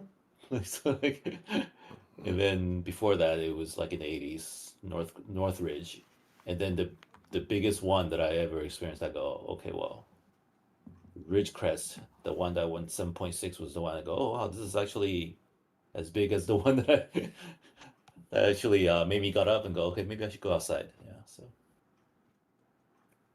Okay. All right. Hey, so you probably all heard the news with the whole CEO change. So I know you're catching up. yeah. So two things. First, your thoughts of Sarabon not being a replacement. I think we all guess Phil Spencer will be retired, but your thoughts on Sarabon not being the replacement. And then second, your thoughts on Asha Sharwar being a replacement. And do you think, her, being the gaming CEO is because of Microsoft's push for AI, and they want to just change that whole division into AI, still gaming, but AI centric gaming, and like, what would that mean for Xbox being an AI centric gaming division? So I want to say like last week, my reaction was probably in line with most of everybody when I heard that what happened to Blue Point, and I thought that was um, it it was it was I was upset that the management allowed them to went ahead and do a live service God of War, like and didn't stop them, right? And then it got to a point where nobody kept them in check, and whatever they were proposing as a backup plan, wasn't okay, right? So, but that part where I thought, well, how nobody stepped in and go, no, no, no, no, no, this is your we don't want to do God of War live service. You should do, I don't know, another Infamous. You should remake SOCOM. We should make Resistance or whatever, something that could be remade, and you do it. But of course, here comes Microsoft, son of a bitch. These guys are like I find it absolutely disgusting that these men that will they won't hold themselves accountable like that, about like the stuff that they been screwing up over years, and then Sarabon who is clearly put in the position to take the fall because the um, company has, well, this the division has nowhere to go besides down, so they put like either a person of color or a woman or a person of color that is a woman to you know um, take the fall. Mm-hmm. And here we are, like putting the blame on her, and with nobody has ever say thank you for all the work that you've done. They're like, oh yeah, no, no, no, no, no, no, no, no, it's totally your fault, right? So, and well, what I find it even laughable is the Phil Spencer stance. Whenever Phil Spencer, mm, um, well, whenever, well, the whole a decade and a half, Phil Spencer like didn't do a good job managing Xbox. It's because no, no, no, he has to, you know, um, um, what's the way to put it? He has to. He doesn't have any control. He has to listen to whoever is above him. But somehow Sarah Bond could skip him and the person above him, or whoever is above, Mm-hmm. and make the call, right? And well, like so, Phil Spencer gets the pass, but not Sarah Bond, right? So, Mm-hmm. I think she was, she was handed a set of cards that she has to work with, right? So I think she made the best of it and tried to push whatever that she was um, um, instructed to do, but it was a sinking ship, right? So I think she did the best she could, and but unfortunately, so yeah, the Xbox the way it is the way it is. So I'm I'm sad that they kind of just I wouldn't even say they did throw her under the bus, but they kind of pulled the rug under her too before that, right? So she's forced to be the way it is, and I don't think she's without her fault, but yeah, but like she shouldn't be the only person that they point a finger to, and they didn't even have the like guts to kind of um, either or. I mean, what I meant that by that is they didn't have the guts to say, let's take accountability that we did something wrong. Because if they did, then I think the shareholders would act all of them to step down at some point or some sort of accountability. right? And neither do they have the guts to go, yeah, yeah, it's all Cerebron's Mm. fault. No, they had to hand fed like some journalist and then kind of hinted that, oh yeah, like my sources told me that Cerebon is the one that messed everything up and people internally didn't like it. I'm like, God damn it, dude. Like, show her some respect. But and there's my rant. So yeah, but corporate world, fraternity, whatever, boys club, disgusting. Mm. Mm, Extreme. Sorry. By all It was means. that was a little long rant. Yeah. You know, by all means. People So I assume think that that Asha Shan was formulating her Oh plan. yeah, I want to I hear what personally, Extreme has to say. yeah, Yeah, it's I good. personally think she already has a plan. Because really, Mm. I think can we all agree that CEOs don't take over without a plan already in place, or do you think she's going to spend the next Mm-hmm. 30 to 90 days figuring out a plan, and then 90 days from now tell Satya, okay, I've been in the seat for 90 days, collecting, whatever amount of money a month you're paying me. Now I got a plan. I know what to do now, boss. Here's my plan. The board, Yep. 90 the days board later. would have asked her. The board would have asked her to prep presentation. Probably give her 5 working days. And at that time, I think one of the probably the reasons that she got elected to into the position is probably she had the backing of Matt Booty. I'm not sure about Aaron Greenberg, but at the end of the day, the answer is clear. She has a plan, right? She does have a plan, but the thing that I'm curious and want to know is the plan that she presented in the boardrooms as same as what she said, this is my 3 points. First class games, bring back Xbox, the future of play. Um, I don't know that, we don't know the answer to that question, but I don't think so. Because if I were in that boardroom and if somebody presented me those 3 points and rambled on what she said in the interview and in the media release, she's not going to get the job. It's just too ambiguous. It doesn't, like, Mm-hmm. what do you mean? What, what's Yeah. like, what's your plan? It's like, yeah, that's it. Um, it's a bunch of BS, to be honest, at the end of the day. Mm-hmm. okay. Okay. So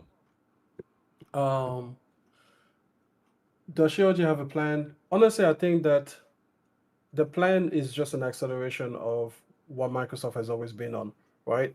Um, when we were discussing, some of the Xbox moves, I remember one saying that they are using kind of Xbox Cloud as a, as a way to, as a Halo product, basically, to be able to say that, hey, if our cloud interfaces and handle gaming, streaming and everything like that, then surely it will be good for your business because gaming is so demanding in terms of streaming games and playing games online and everything like that.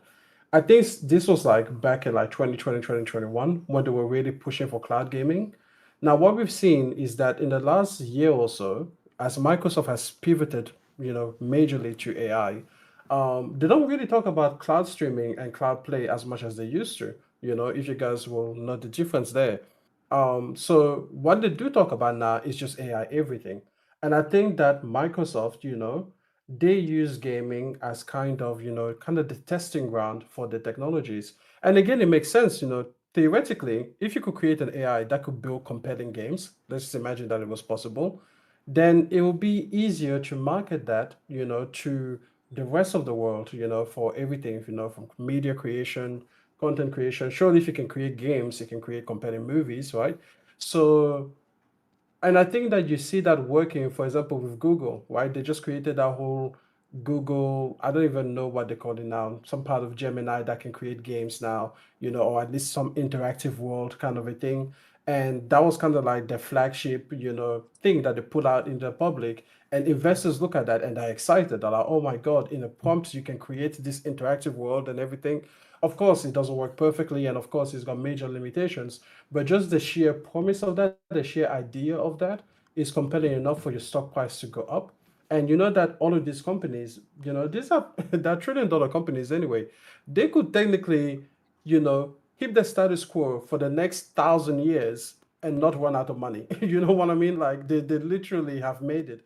So the only game to play now is maximize shareholder profits, maximize, their value on the stock exchange. And so what do you do to people? Well, you lie, because all of these investors, they don't understand the technology, they don't understand anything. All they understand is the promise of, hey, you can be that, person who bought Apple stock for $1. They just want to get in that wave again to be able to say like, oh, I got into this company when it was relatively cheap, and now they've expanded the profits by like 1,000% or whatever, which is no longer mathematically possible. But hey, we never let maths get in the way of a good story. So I think that her plan is quite simply take, Satya's entire pivot for the company, where he's put AI in everything. Even Office wasn't safe for AI. Fucking Office wasn't safe from AI, So he's just going to put AI in everything. And so it makes sense to have a person that was so tied to the AI thing to now go into the Xbox thing so that she can best implement the AI, whether it is tools, whether it is implementation. We don't know exactly how it's going to pan out, because I don't even think that these companies have a business model. All of these AI tools and everything, yes, people are quite happy to talk to ChatGPT or Gemini or Copilot or DeepSeek. They're quite happy to use those tools for free. But no one is going to pay right now, at least, for an AI movie, right? That doesn't happen. No one goes to an AI music concert. None of these things are actually making money. And so these companies are desperately trying to find a way to convert, the billions of dollars in funding and everything that they have given an investment into an actual viable product that people are willing to pay for. And again, they turn to gaming as kind of the testing grounds to see if they can come up with those technologies. Because with gaming, you are touching on so many other art forms, like you could incidentally create something else that isn't exactly a game, but maybe it is it is a compelling media that people will actually pay money for.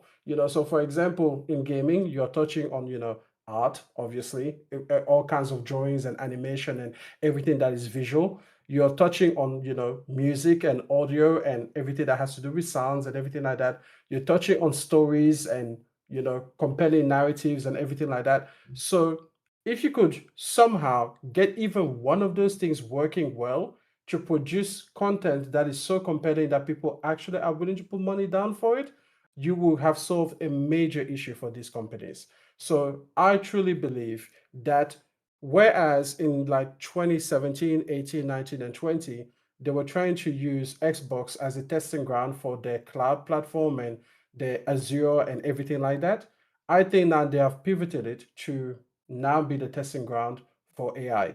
And her job is to find a way to not only make AI viable for game development, but to come up with a compelling enough solution that they can then take company wide and create something out of. Because just in the last year or so, I think Microsoft invested $13 billion into OpenAI. $13 billion into a company that loses money every day. Like I think that losing 1.5 or $1.5 million every hour or something because of people using Sora for image generation. That's money down the hole, and somebody needs to figure out a way to bring that money back. And I think that is what her job is actually to be. Find a way to bring AI, make that profitable, and use gaming as a proving grounds for that. Okay. All right. Good. All right. Anybody else wants to touch on thoughts on Asha? Pretty much. You think Uh, she? Anybody else? Now, Who? this Uh is oh. Of my course the analysis. AI. Of course the AI Yes. has his 2 cents.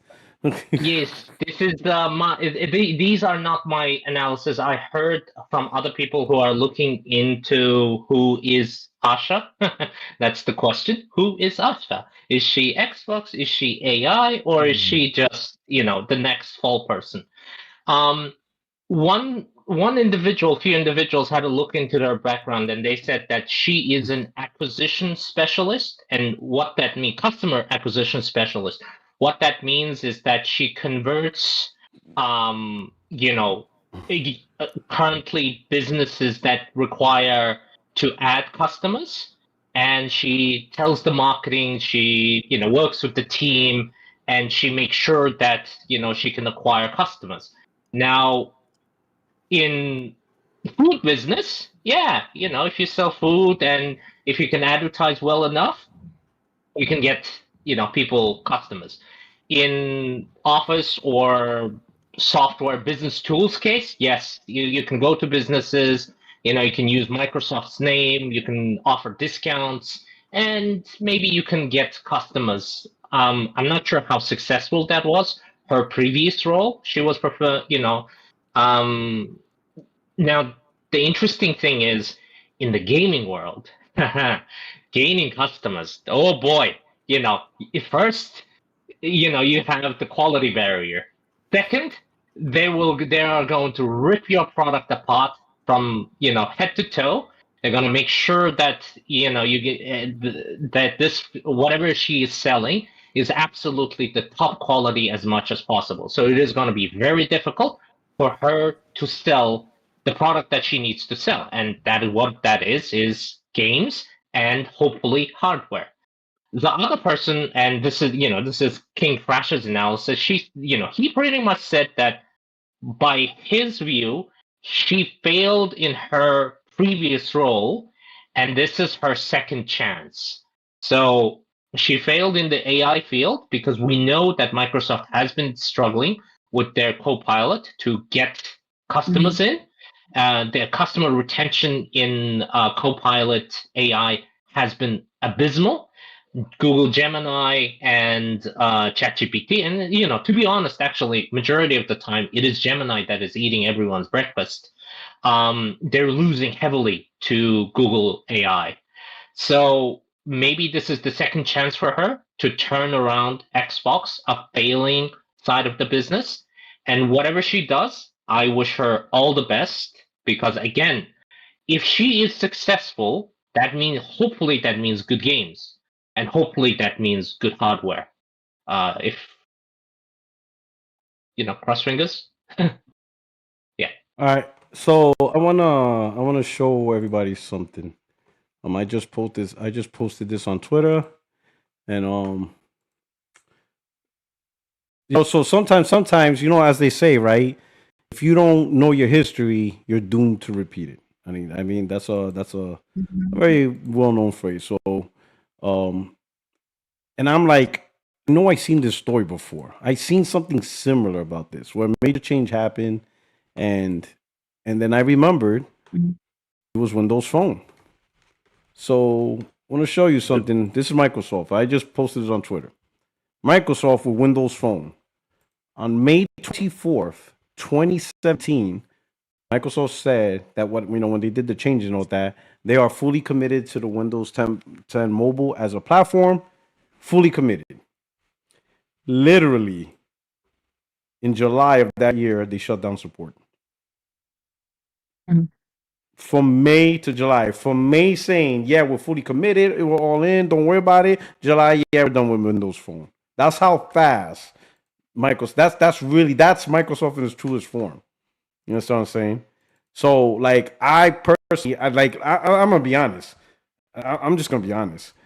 The fact that Xbox has been allowed to fail for 13 years is actually a miracle. Everybody's like, oh, we could bring it around. I just don't know how this device hasn't been already shut down. To be honest, this brand has been failing for 13 years. Like, what other product gets to fail for 13 years and people still say, hey, there's still hope yet? I'm just surprised it's around in 2026 at this point. I think if it was under any other company, this thing would have been cooked a long time ago. This thing would have been shut down a long time ago. Somehow, with Microsoft's funding and money and backing, they were able to survive. It's kind of like the Iraq War, but even then, we had to stop that shit at a certain point, right? There's too much taxpayer money being put into it, and they just like, all right, we got to be done after 10 plus years or whatever. Some people, I just seeing history repeat itself, I think this thing is going down, and maybe not in the sense of Microsoft's going to shut down the gaming division, but I think Microsoft is going to be pushing AI, and this division will be AI gaming in the most purest form, and it's going to be just very public software centric with AI tools and all that stuff, and not so much hardware and stuff. I don't know if Game Pass will even survive this because one conversation right now is Asha Shawar has not even said one word of Game Pass. Nothing. She has yet to even talk about it or give her thoughts about it.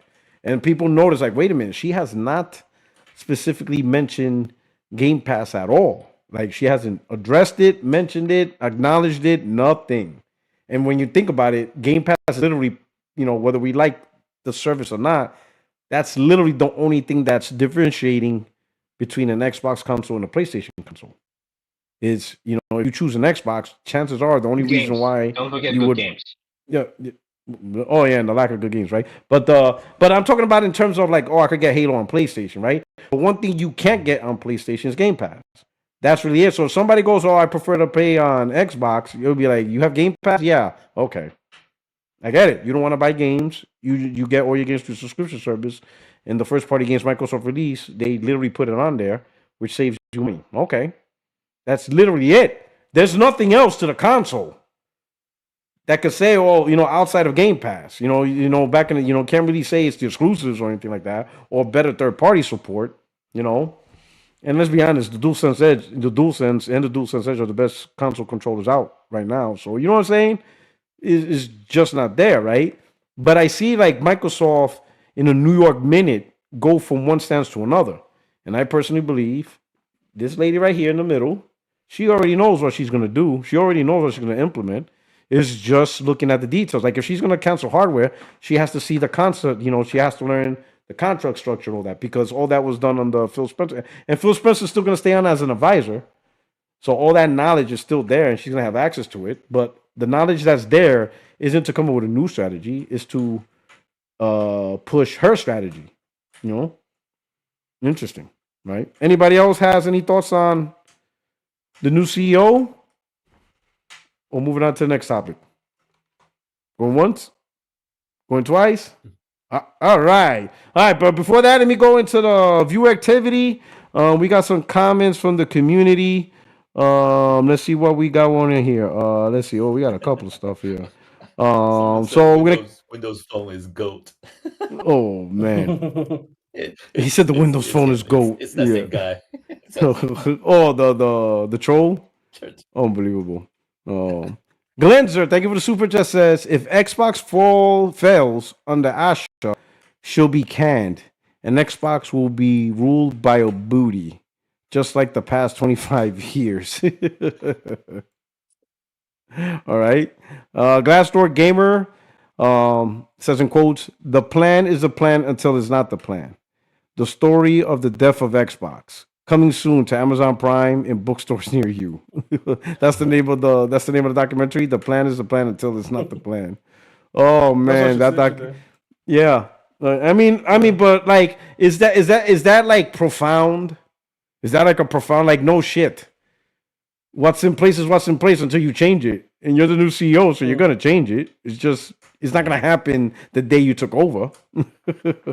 Unbelievable. Right. I mean, if he's just gonna do the same thing, then why the hell did we get rid of him? Right. And why would you would want Sarah Bond? Because it's her, she's part of that plan. So you wouldn't change the people if you wouldn't go in a dramatically new direction, right? And I don't believe the new direction is the old direction. I don't think they're not going back to. Let's talk about that.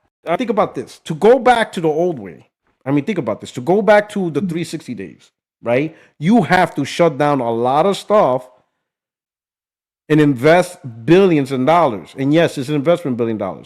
First thing, you have to stop putting your games everywhere. Like it has to stop, right? So all that future planning of revenue that you were gonna make on PlayStation and PC, that's gonna go away, right? And right now you don't have a platform, because there's not enough Xboxes to support that. So you're gonna lose billions. You're gonna lose billions across all your titles. So you're gonna further sink into the red. Okay, you have to shut down Game Pass, right? Or you have to adopt it the way Sony does it. Yeah, you have a service, you have access to a lot of games, but all your top AAA titles, they're not on the service day one. You're gonna buy them, right? That's gonna piss off a lot of Game Pass subscribers. So they're gonna lose subscribers. So that's more millions they're gonna lose, right? Then on top of that, now you're losing money because you're no longer putting games on all the platforms. You're losing subscribers from there. Now you have to strategize on the next box, and the next box has to be built with exclusives in mind. So that means you're not doing the Windows strategy. You're going back to the core Xbox OS strategy. So the money you spend with AMD and stuff like that, you have to repurpose it, delay the launch, re-strategize, and all that stuff. You're gonna have to re-strategize on a whole lot of stuff. So you're gonna spend all these billions, go deeper in the red. And here's the question: who in Microsoft do you convince to do all that? And they logically and they will say, you know what, that's a good idea, especially if they've been around since 2013, and they're like, wait a minute, the exclusives and whatever has not worked for us this whole time. What makes you think I'm gonna sign off on all this? Whether it's the shareholders or Satya, you want to go back to the exclusive whatever, but Microsoft's been beat down by Sony. So like, who realistically thinks Microsoft she's really gonna do that? Sink the company further into the red, because it's not cheap. It's not like it's a switch of a button. You have to spend your millions and billions on the next hardware that's gonna be exclusive focused, cutting off PC, cutting off PlayStation, right? You don't have the people now to support that, to augment that. So she's gonna come in just to lose even more money. So Amy Hood could report, "Yep, we're sinking further. Content and stuff is down 35% now because we hope, third time's the charm in 2029." Nah, that strategy don't make sense at all. They're not going back to exclusives. They're not going back to any of that stuff. They're not going to lose money on that. What she's going to do is, what is hemorrhaging Xbox? We don't need it. If it's hemorrhaging Xbox, we don't need it. And I know some of the biggest argument I seen the conversation of the argument is, well, you can't get rid of the console because that's a Game Pass. Well, clearly not. Clearly the console and Game Pass ain't really helping, because if it was helping, Amy Who would have not reported contents and services down. So even that's off the table. Nothing. That's based off Amy Hood and what she's reporting, and she says it's going to further decline next quarter. Nothing in Xbox is helping Xbox. Nothing in Xbox is happening that is pleasing the top figureheads in Microsoft. The shareholders, the top bosses, none of them are pleased with the whole division of Xbox, because it's not generating money, it's not generating profit. Everything is down across the board. Everything. The hardware, the contents and services, the software sales, everything is down. So Game Pass is not working, selling games is not working, cross-buy entitlement, Play Anywhere is not working, cloud is not working, nothing's working. Nothing's working. That's why the shakeup's happening right now. Because Amy Hood did report, we're going to continue to further sink next quarter. Now that I'm thinking about it, and this is all stuff that's now genning up in my head based on 2 weeks ago, 3 weeks ago, when we were talking about, the financial disaster Microsoft went through. Now I'm putting the pieces together. Amy Hood said, Xbox sucks, and it's going to continue to suck next quarter. All of it. And it's not just little. Everything's negative. Everything. The one thing Microsoft tried to rely on was at least content and services. At least that. Because of the PC, because of the cloud, and now putting us on PlayStation, right? At least that. Not even that. The one thing they hedged their bet on, at least that one thing, that didn't even go through. And Amy Hood said next quarter is going to be worse. Microsoft's shareholders not going to just sit there and go quarter after quarter after quarter more negative numbers. That's where the shakeup is happening now. So I mean, they have to backpedal on the day and date on Game Pass then. So actually, Henry, profit. Go ahead. Legally, they can't do it for the existing customers until their subscription expires, right? So let's say we are all subscribed to Game Pass, and they say Forza Horizon 5 is not going to be on day and date, it's going to come within a year or 2 years, we can sue them because that's false advertising, right? So the Can they just only update the term possible of way, service like every subscription? Can't they just update the terms of service? yes, they can Look, there's update two the ways. terms of service. There's two. But There's the two only sneaky way, ways. There's two sneaky ways they can do this, and they've done it already. But they could do it again, which is, all right, we have a new premium, or they just raise the price, or they do something like, oh, we have a new premium exposition, and that's where you get day and date and whatever. So if you want to continue, you got to sell that. But if you stay where you are, you'll get. You know what I'm saying? The motherfuckers. That's why it's illegal. Yeah. Like in the subscription service get away with it. They all get away with it. You have something, but unless you take the upper tier, use all these features because the new tier has all these benefits. And you're like, wait a minute, but I already had those benefits. Why do I got to pay more money to maintain what I already had? I think that's the most unethical shit I ever seen, but they get away with it. And that makes sense. The second way they can do it, the second way they can do it is they're going to announce that if you sign up with Game Pass before end of March 2026, you are going to get day and date until you stop. Anyone who subs after that, you're not going to get day and date. That's the most legal, scummy, but legal way they can do that. So. Yeah, like new subscribers don't get day and date, which means the new subscribers ain't gonna join. Right? Yeah, pretty much kills it.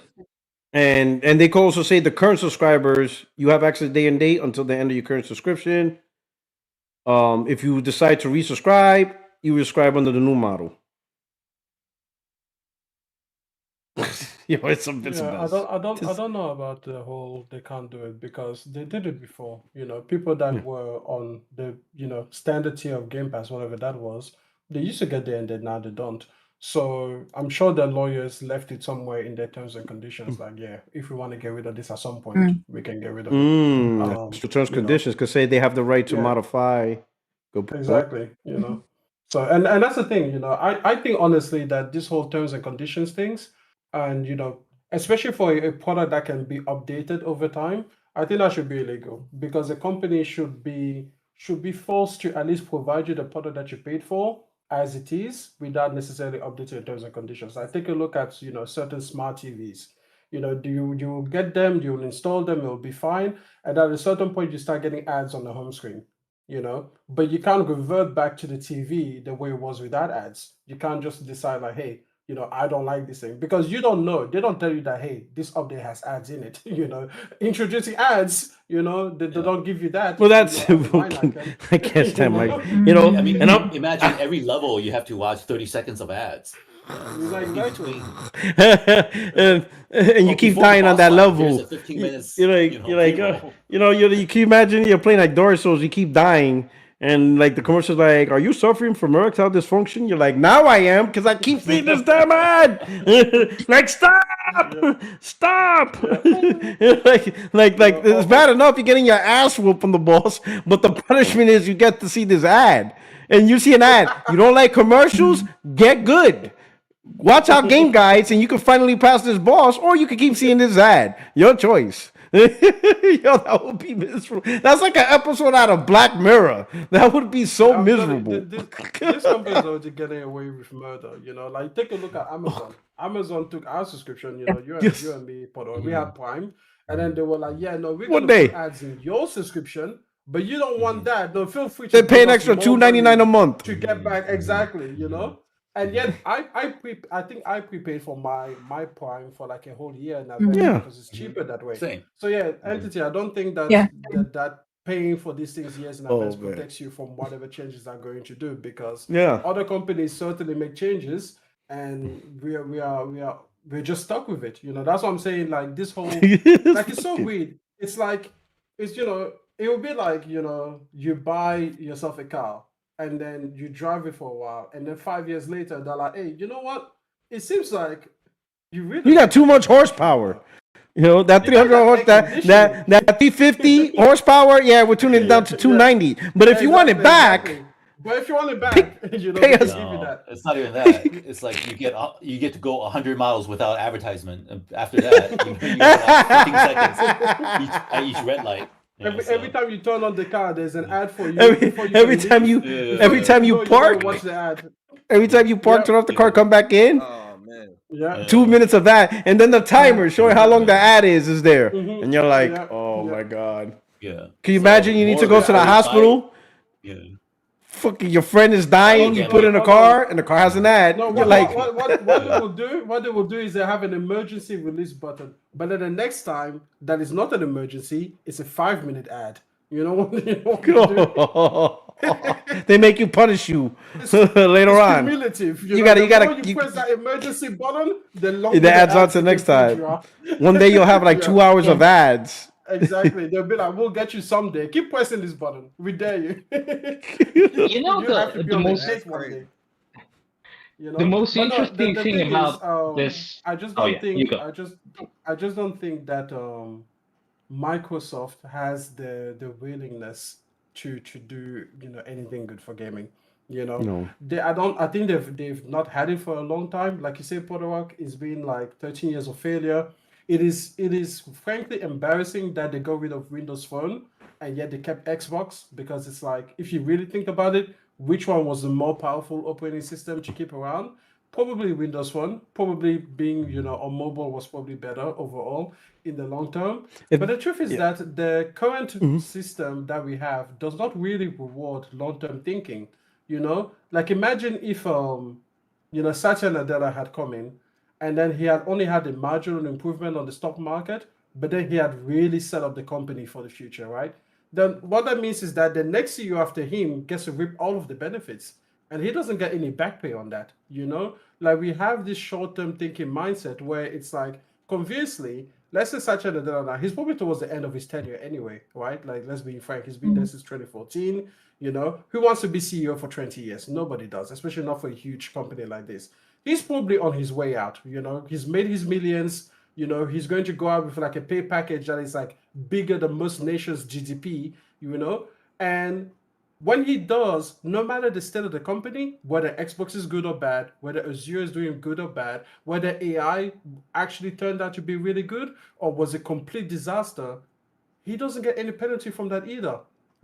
His pay package is going to stay the same. So what we're thinking in terms of bringing Xbox back, the return of Xbox, like she says it would take at least 10 years worth of effort, and it would take abandoning the current direction and going literally opposite to what the rest of the company is doing. It would be such a huge sacrificial thing to do, and they couldn't even do that when they bought Nokia, like a guaranteed win. Like, you know what I'm saying? Like, they bought Nokia for like $3.5 billion, and then they were like, yeah, nah, we're gonna shut you down after like 2 years or something. So I don't think that Microsoft is ever going to be that company that puts long-term thinking ahead of like the short-term profits. Mm. All right.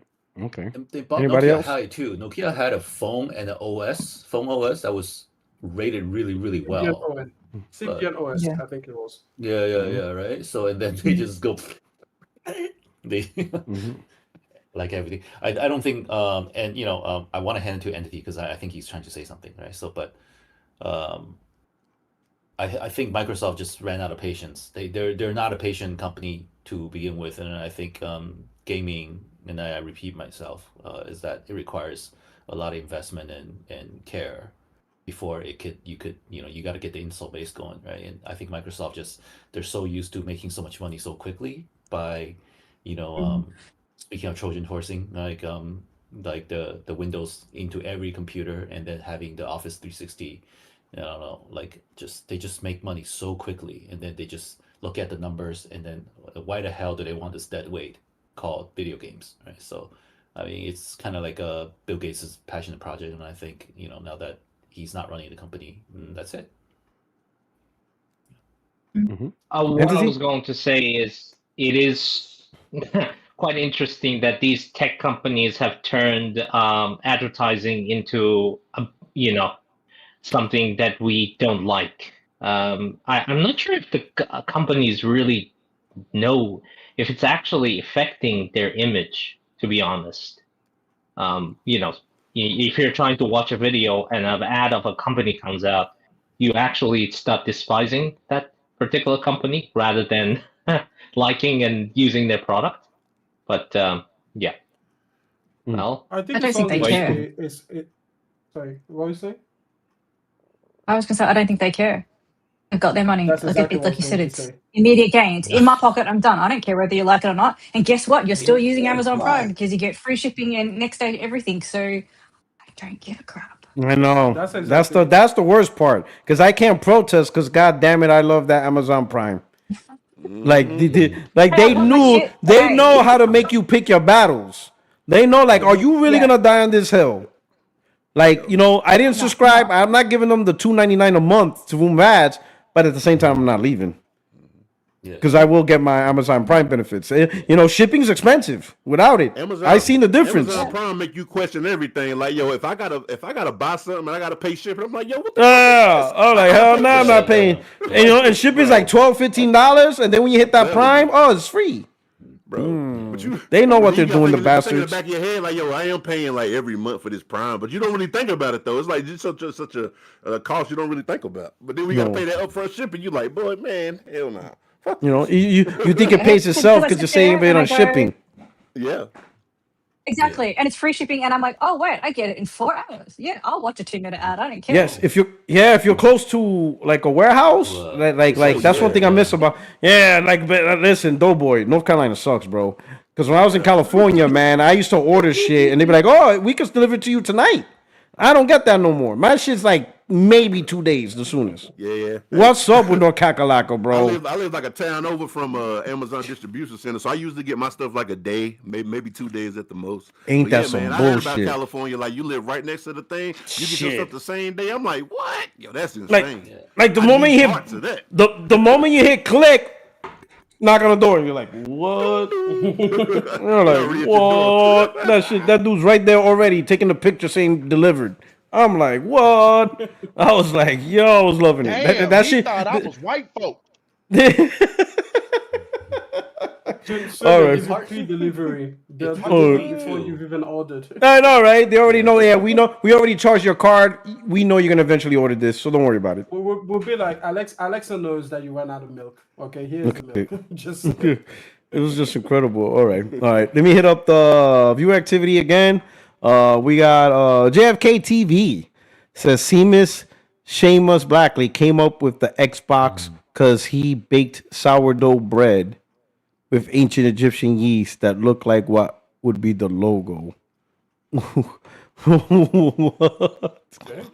that's interesting. No, so I did see some tweets from Seamless talking about baking bread the ancient way.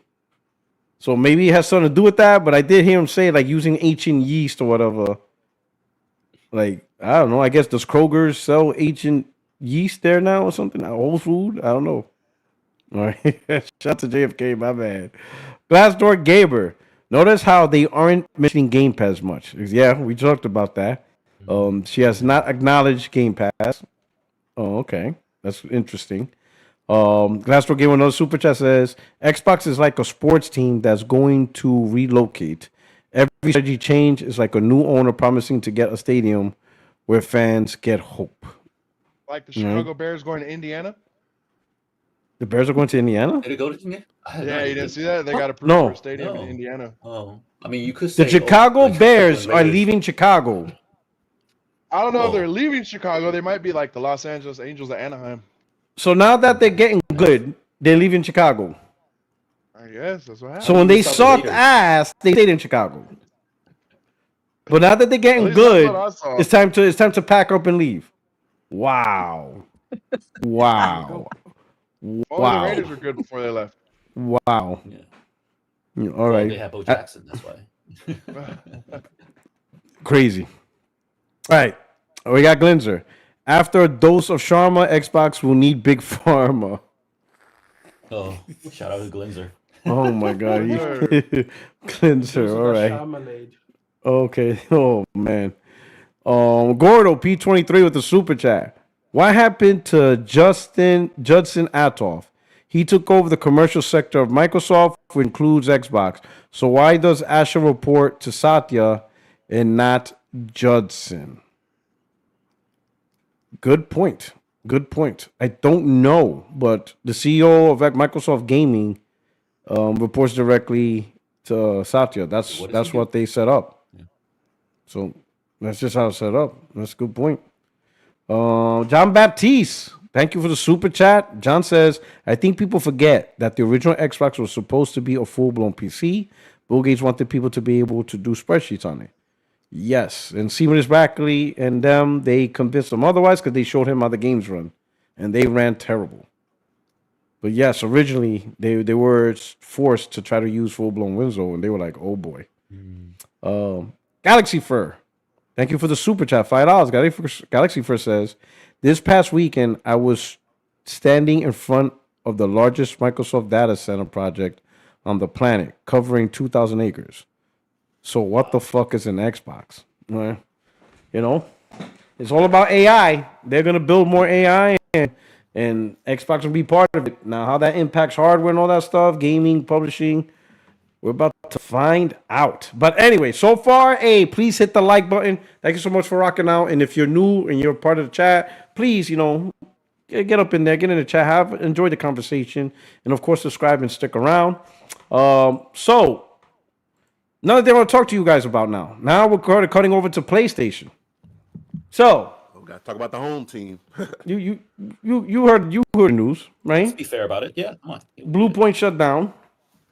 I had a live on it, but I would like to see your guys' feedback.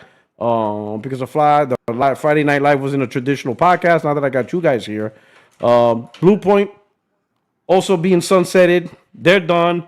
Going through. So, Chill Will, what are your thoughts on that?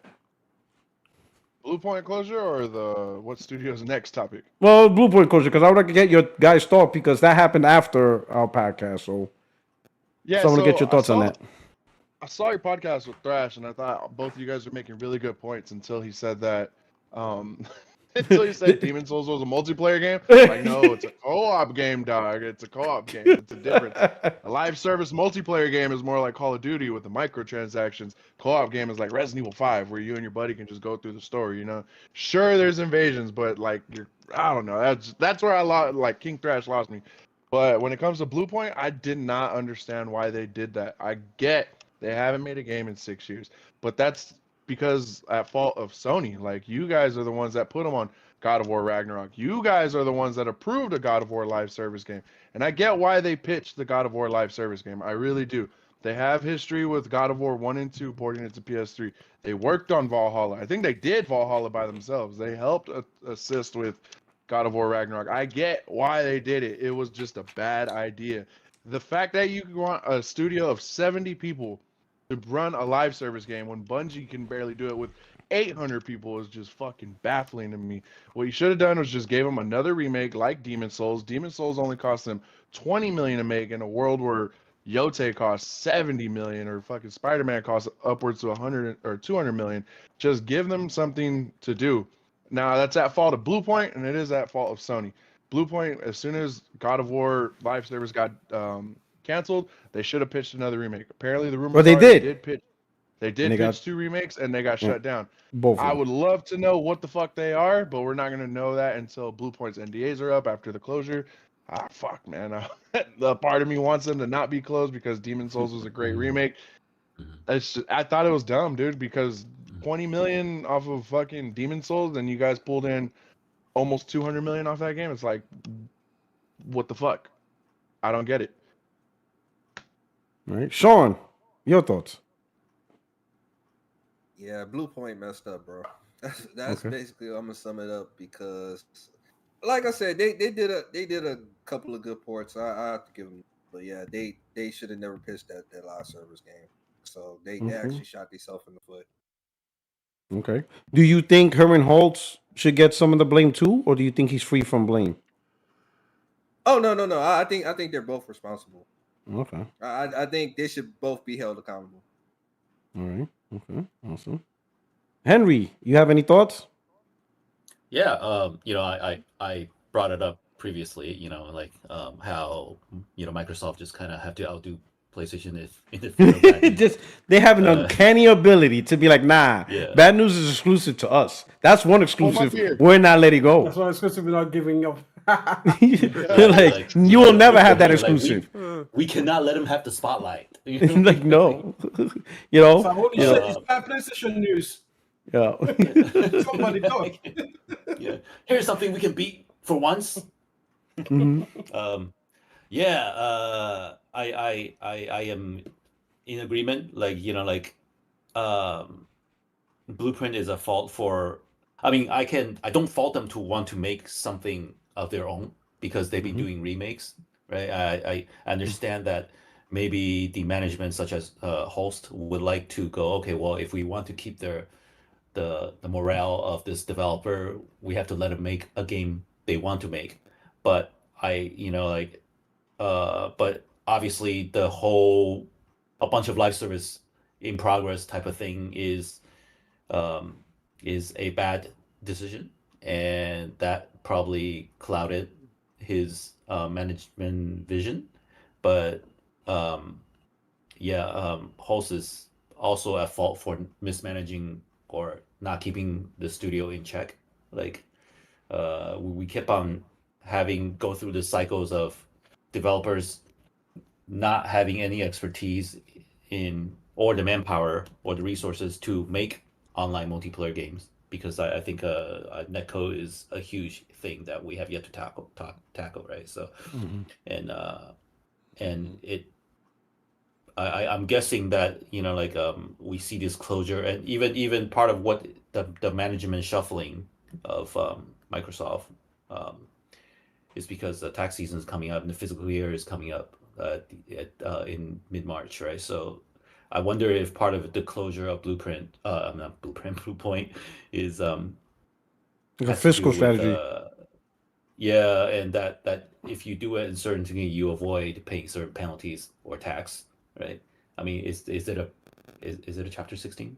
Like so Yeah, that they don't have to pay back some of the loans that they took out, right? So maybe something. Yeah, but right. it's tragic. I do hope the talents do find their way to other gaming companies, but it'll never be the same, right? Because Bluepoint's um, great track record of making remakes, it's gone, right? So who's gonna be the one that does this, right? And I do hope that there are studios, multiples that are dedicated in focus on bringing back some of our beloved franchises. But at the same time, the how much it costs to make a game, I'm just keeping my fingers crossed. Like people don't I don't think Sony, the investors, are willing to take risks if they want their money back. So yeah. Mm. All right. Valkyrie, any thoughts on Blue Point shutdown? Oh, she probably stepped away. Oh, I'm she's gonna here. say Oh, no. oh she, Sorry, because I haven't really been following it, so not really. okay. Oh, she's like, okay. Doughboy, North Carolina. Yes, sir. Any thoughts on Blue Point Man, shutting down? yeah, I mean it's unfortunate, man. I mean, just like you said, like I um I played Shadow of Colossus, the remake Mm. Mm. they did, and that game was amazing. Like, I never really played it on the original, it was on PS3, I think, or PS2, I think, right? I um Yeah. I never played the original, but I mean, just playing the remake, like you could see the passion and just the dedication that he put into it. It was like pristine and perfect. So I mean, seeing the company shut down, the games that you actually like is just not always good. I mean, I listened to you and King Thrash. I read the chat and I seen everybody point of view. I mean, everybody putting blame on either side. I mean, I don't know. I guess you can say both sides is to blame. I mean, Mm-hmm. I kind of feel like I lean more towards Herman Host a little bit because, I mean, I feel like I if you're do the lean leader, more turn. Yeah, like if it's yeah, 100% scale, I go 60-40, 40% okay, Blue Point, 60% Herman Holtz, Agree. okay, because he okay, could have yeah. stopped it. Agreed.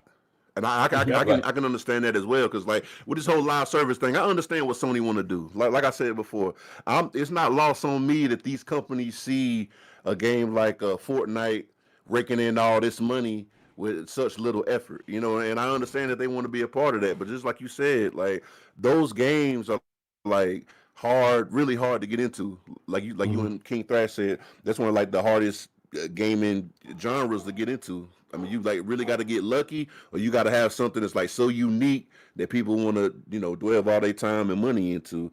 So, and it's obvious that Blue Point wanted to try to do that, and it seemed like a lot of the studios wanted to try to do that. I heard about a lot of multiplayer games. It just seemed like the strategy just not working for Sony, and if they keep on just seeking money into that, it definitely can't be good because you're just throwing money away. You're not getting anything behind it.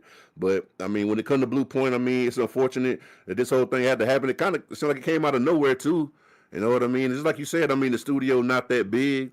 I mean, it probably don't cost that much. It's not like you getting rid of like a Insomniac or something. They got like multiple, whole lot more employees than them. So I don't know. It just feel like they could have maybe gave them more time to course correct. But I guess if it had to happen that way, it had to happen that way. I mean, it's unfortunate, but I guess it just is what it is. I didn't want it to happen. It's unfortunate, but you know, that's how it Yeah, goes. so I don't know what remakes they pitched, but I know for a fact they didn't get their own games greenlit because they still don't even have like a creative director at that studio. That's like just how small they are. That's why I'm like, what was your guys' logic behind it? You know what I mean? But like, it just doesn't make sense. You guys already worked on God of War 1 and 2. Why aren't you guys helping Santa Monica out with the remakes? You know what I mean? You guys are already well with that IP. I don't know. That's just the whole thing was wild, dude. It really Yeah, that was. seemed But like yeah, right up that alley, right? That seemed like right in yeah. their wheelhouse. But I'm with Puerto Rock though. I'm like 60-40. It's like Herman Holmes, what the Yeah. fuck did you greenlight a live service God of War for? Come on, bro. But you greenlit fucking Horizon live service. Like, I don't know, dude. When And you think Foam about it, like, Stars. yeah, Come Well, on. Foam there's Stars is two. Square Yeah, no, Enix. that's Square Enix. That's Square Enix, right? Yeah. No, I'm talking about what's the other one? Concord or Fair Games. Concord. Fair game, Yeah, fair Concord, games. yeah. Fair Games. Yeah. Yeah. Concord, Fair so Games, who knows? Hunter's Gathering. Like, what are we He thought doing? fucking Concord was gonna be Star Wars. Like, what? Yeah. Like, what are we doing? Come on, man. And there's two Horizon live service games coming. One for the console and the other The one for the mobile. phone, mobile, yeah. Right? I'm like, what the hell, man? And You're the going mobile to one, compete. the mobile one looks better than the console one. Like, what? Yeah. Right. Crazy. I'm extreme. Let me get your thoughts, and then I want to read the Twitter post from Detective Seeds because his Twitter post pretty much hit the point of what I was trying to make on why I think Herman Hall gets the majority of the blame. Yeah, but so for me, the buck stops with the leadership always. That's absolutely. why on PlayStation side, I have said that not only fire Herman Holtz but fire Totoki, because I like it. Hey, I yeah, wouldn't be mad. Take them all out. Send them to North Korea. The mall Send in them to North Korea, dog. Hey, Let you Kim like Jong it? I Un love handle it. them. If you like Bring it, I back love it. Shuhei Yoshida. listen. North Korea is too civilized. Send them to Venezuela. Oh Send them to poor man, people. shit. Send them to poor people. Send them. Oh man. But here's the thing. When Totoki first came on the scene, he was kind of talking as the, when he was taking the interim CFO position, he was starting to talk real slick. And then one of the things that he said that you and I picked up on Podorok was that he said that first party will no longer be the content differentiator or the product differentiator between things, but rather be driven for profits. And that was when, to me, the entire landscape of PlayStation changed.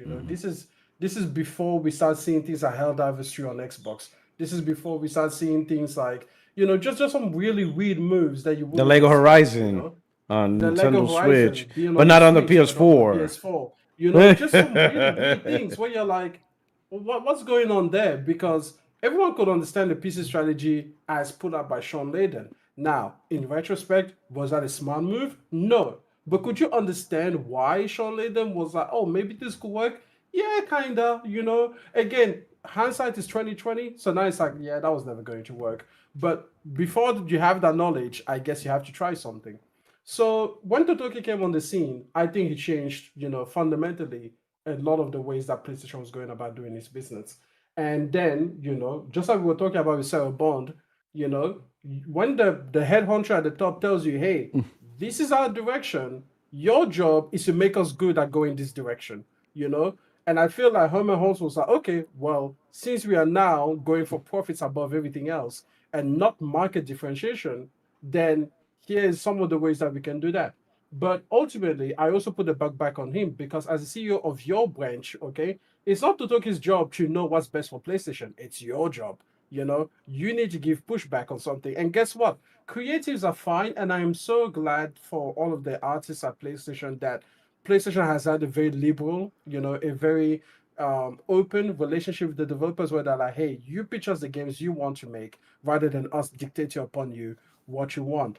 But at the same time, we cannot pretend that it's a one-way street. When people at the top are like, hey, I have this pot of gold and it's 800 million for live service and it's 200 million for single player. And guess what? Naughty Dog's making a game. So, it's going to cost them 600 million. So maybe Real don't quick, look at this money. real quick. Did you guys see this? That Kenji Tanaka is actually going to take over for Totoki in April 1st of 2026? No, Is no, that no, no, no. He's legit? not. He's not. He's not. You're reading it wrong. No, he's not. Okay. What I was was that? going to say Totoki is getting fired No, by he's taking PlayStation. over Sony. He's talking. So Totoki is in charge of As Sony president Group. and CEO. He's Totoki's in charge of Of Sony Sony's management Group. structure. Sony's, yeah, you're right, you're right. Yeah, that Yeah, new guy's Tanaka taking is like over Sony. Wesker. There's Sony. So the problem is there's Sony Group Corporation and Sony Corporation. Sony Okay, I got you. Corporation falls under Sony Group Corporation. Yeah. Right. Okay. Stupidest name combo, but pretty much he's taking over the section that has TVs, music, Headphones, all that cameras, bullshit. all that's under Yeah. him. Yeah. Yeah. So Tanaka is Albert Wesker, while Believe Totoki me. is still Umbrella. Yeah, believe me, when I first read it, I thought Totoki was gone. I was about to do, but then I saw it was Sony Corp, not Sony Group Corp. Yeah. And I'm like, shit. So Totoki gets to survive another day. Yeah. But no, Bastard. what was I saying? Bastard. Just threw that out there. Bastard. No, I was saying that at the same time, these creatives getting to pitch their own games is fantastic. But like I said, it's a two-way street. If the corporation says that we have a lot more money for live service than we do for single player available to you, of course you're going to be incentivized to put forward the live service because that's what the people at the top want to see. But again, Herman should have done his due diligence. He should have done right by the creators and being like, you guys are not live service people. Naughty Dog tried, by this point, Naughty Dog had tried to do a live service since like 2019, right?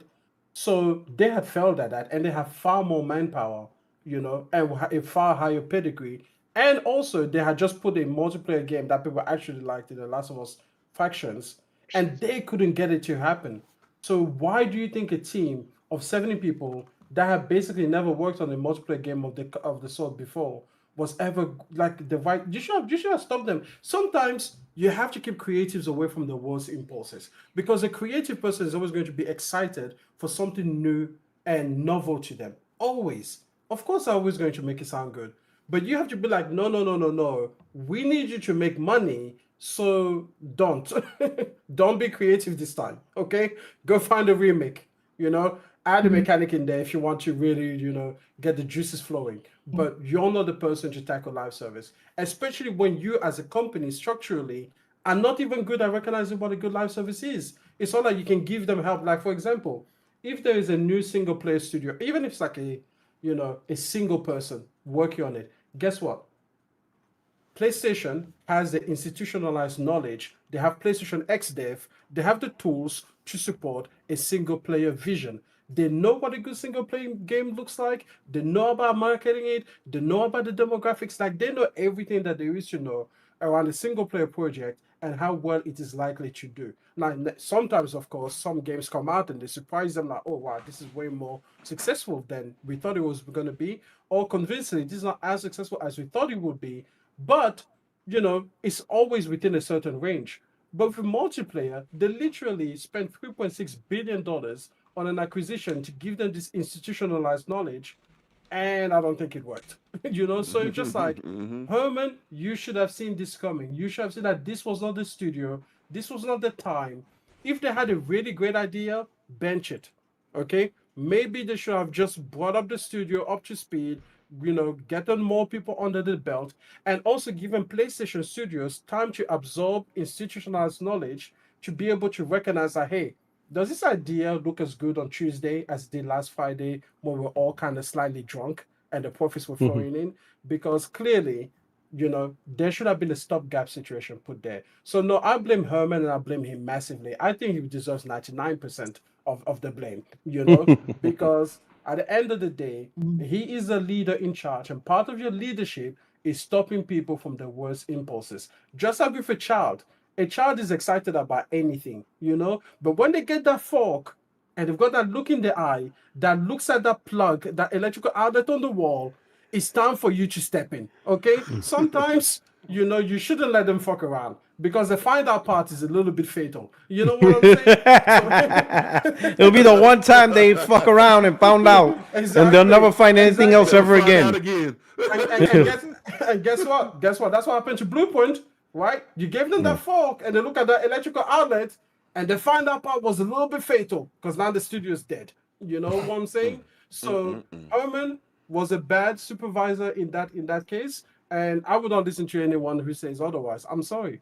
You have to keep creatives away, and this is part of the reason why I always say that sometimes you don't want a gamer to be part of the leadership. Like you don't want him to be at the top because you need somebody with a completely different perspective to keep creatives away. Like ask Henry. If you could tell Henry, hey, you know what, work on a piece of art. But guess what? You have unlimited time and unlimited budget to do so. Dude, you're not getting that out until his deathbed. I'm not getting that. Because he's gonna give you the most perfect thing he's ever did. Perfect thing, you know, down to the the most microbial brushstroke. You know what I'm saying? But you have to keep it away. You have to keep them away, right? Or if you say, Henry, First of all, go that and never do something happens. that Usually we get 2 days to do artwork. He said that never happened. 2 days and in the McDonald's value meal. 2 days in the McDonald's value meal. A certificate to McDonald's. Get this done. So yeah, you know, listen, creatives are cool, but creatives are always going to try the new thing, and sometimes that new thing is again, it's a child with a fork. You know, you just shouldn't do it. Just don't let them. You know, and when they start looking at plugs and outlets and electrical things, that's when you Stop know 'em. you gotta step in. You can just stop him right then and there. You know, Right. that's what I should have done. So let me put up Detective C's things. And this when he posted this was posted after Friday Night Live. So Detective C says on 2/20, February 20th, I communicated with 2 employees via LinkedIn who were with Blue Point Games. I reached out on LinkedIn via message to numerous employees to talk to me. One said not right now, as they are technically still employed, and the others did not respond. I talked to them separately in messages on the condition of anonymity. Each of these individuals had different roles within the studio and were in completely different departments. Prior to putting this info out, both confirmed they are no longer employed with the company. I am only sharing this info as there is no risk of job loss to the sources. If they were still employed, I would not be sharing. Both stated that the God of War live service game they were working on was pitched by Bluepoint to PlayStation during their work on the God of War Ragnarok as their next game. Everyone enjoyed the God of War universe, and with PlayStation wanting to do the live service games, Bluepoint pitched this game and it was approved. All right, so now let me stop right there. This is the part where, like, on Friday, I try to push that. Yes, I see Bluepoint would pitch this, but it's because they're trying to make they're trying to jump on something that they see their bosses are all about. So they're like, hey, oh my God, hey, we're working on God of War. This is a great title. Hey, Sony really wants this live service. Hey, let's try to pitch to Sony a live service game because that's what they want. It'll make them happy and all of that stuff, right? The bosses. Yeah, they want a piece of bosses. My argument was Herman Holtz should have been the one to be like, you know what? I get what you guys trying to do, and I appreciate it. In fact, I thank you that you want to be over on our Archie Vision. But the reality is, you guys don't have the experience in multiplayer, right? You guys, we just bought you guys, so you just got onto the team.